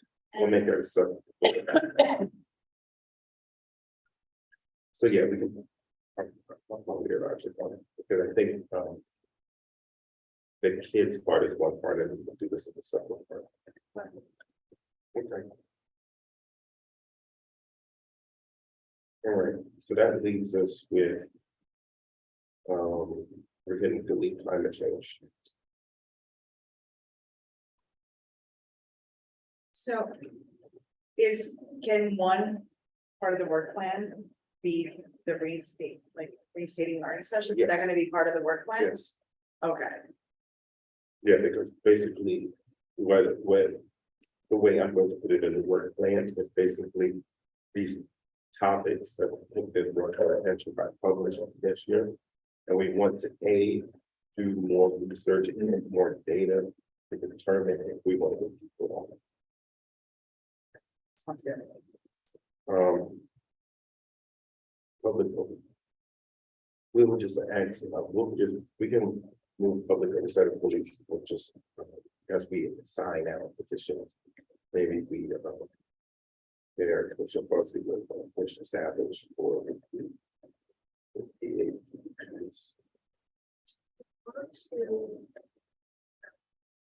Make seniors and under seniors will grow a sort of counseling, building, well, excellent suggestion. there's something I'm If we get, if there are many people in the room that want to do elders in a specific category. We'll do it. I don't. I wonder if that should be a listening session because Avenidas just finished up a community assessment. So I wonder if you should read it and listen to Avenidas first and some of the other senior providers. Pardon? I was just at the Avenidas event this weekend. It was very nice. I agree. Because they're doing they're really doing. But you know what, I think, and I don't think there's a problem with listening right now. I think, as I was sharing with somebody the other day, I think given the sudden shift of community and layoffs and financing and everything in our area, it might be a time of more listening than assumptions. I don't have a problem listening, you know. I agree. And that's the other thing. We haven't even talked about the layoffs and then how that's impacted the community. I don't know how it has or hasn't. So we need to learn. I felt really comfortable, when Amy said, public for cultivating that well-being, I felt like it might catch it there. Yeah, you can put it under. Yeah, you could, let's add layoffs, let's job loss, layoff. I taught a ministry for a church, which was mostly older white males, and most of these. Elena up on top. It says work, personal, it says work. It says work, and a lot of these very successful people, right now in their 50s, were all talking about like reevaluating careers, like I had this tech job, I have all this, but so there's a lot of reevaluation in our community, right? Right, under the same session or. On the public health, let's talk about work, layoff, new ideas. Yeah. You see where it says public health, second public health. But it says work But let's highlight layoffs specifically. or job loss. Job loss. Just having a conversation. Like our favorite council people. Actually, Elaine, you can just put it right after work, just. In the brackets. Thank you. Perfect. All right. So I feel like, okay, let's talk about, let's do, we have belonging. Inclusion of belonging. It's on the top, right? You know, I think it's. Okay, let's put inclusion of belonging. No, we can do A and belonging. Let's grab that in. Let us talk about equity work. No, just equity work and partnering with the city on bias training for commissions.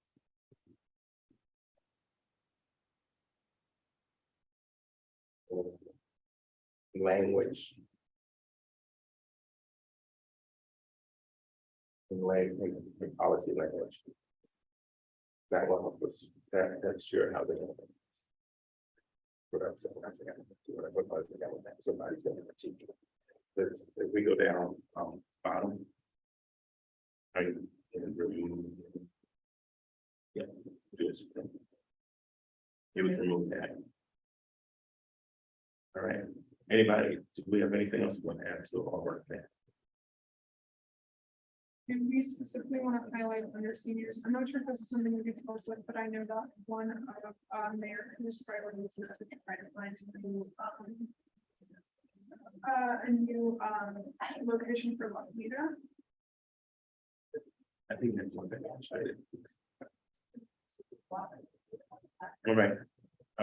Let's go back to the top so we can read it for everybody. I just want to make sure everybody's needs, desires, wants are covered in some shape or form. So we have inclusion belonging, we have the AANHPI, lived experience community outreach community and interviews with succession. Commissioner Amy, that was sort of the work you want to really focus in on. The equity work with partner with the city advice training for commissions and policy language. We're looking at that. FBI, community education, rhymes. Commissioner Savage and Commissioner Browse really wanted to line in on that. Commissioner Fuzzy with the local business. These was also there.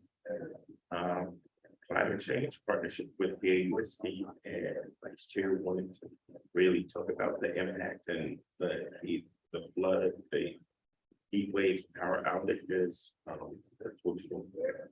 Purchase protection recommendation that is handwritten work for the Vice Chair and Commissioner Krause. Holiday framework, that's work for the chair. We want to reinstate learning session. Let's go walking towards the neighborhood stuff. This is actually the part I'm actually most excited about. Public health, post-pandemic well-being, work, personal loss, mental health, physical health, job loss. Something in front of my mind. When we did the groups, for the red and black, when we did the 12 groups, one of the big pieces we learned were older white females felt like we didn't belong to the community. So looking at not just seniors, but middle age, as far as belonging in there would be critical.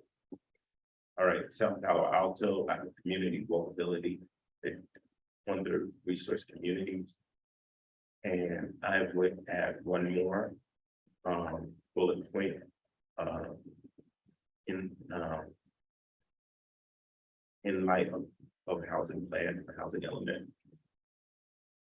Because if the housing element passes, they're going to build a lot more housing over here, and there's a lot less stuff here.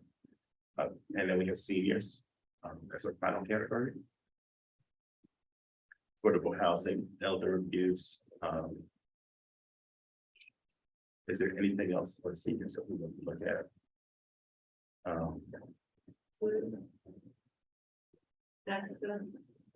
Scams. Scams. Access, in general, access to. I don't know. transportation. You know, the JFC has a pantry that's open to everybody. How many women were pantry run? Two, at least two. So in a family pantry in South Palo Alto and the downtown food closet. Or at One least two. sponsored by the church. Yes. And let's put digital divide. It's a good one, what I find is that. Because I remember before my dad passed away, like going to the hospital in New York, Columbia Presbyterian. And we had to check in at the touchpad. And there was an older gentleman in front of us. And he had no idea how to use the touchpad. And it was the only way to check in because they won't understand it.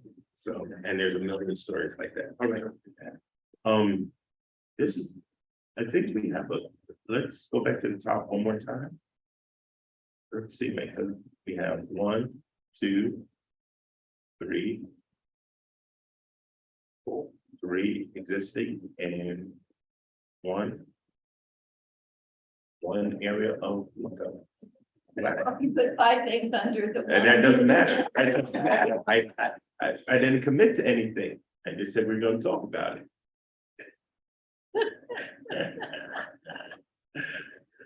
Good. All right. So is everybody cool with the work plan? Can I get a motion? We have a motion from Commissioner Fozzie to accept the work plan. Second. We have one Commissioner Savage to second the motion. See, in the old days, when we only had 3 or 4 people, I didn't have to look at the list to get everybody's name. We'll start from the top, look at the applicant, Commissioner Fozzie. Commissioner Everett, let's share it. Aye.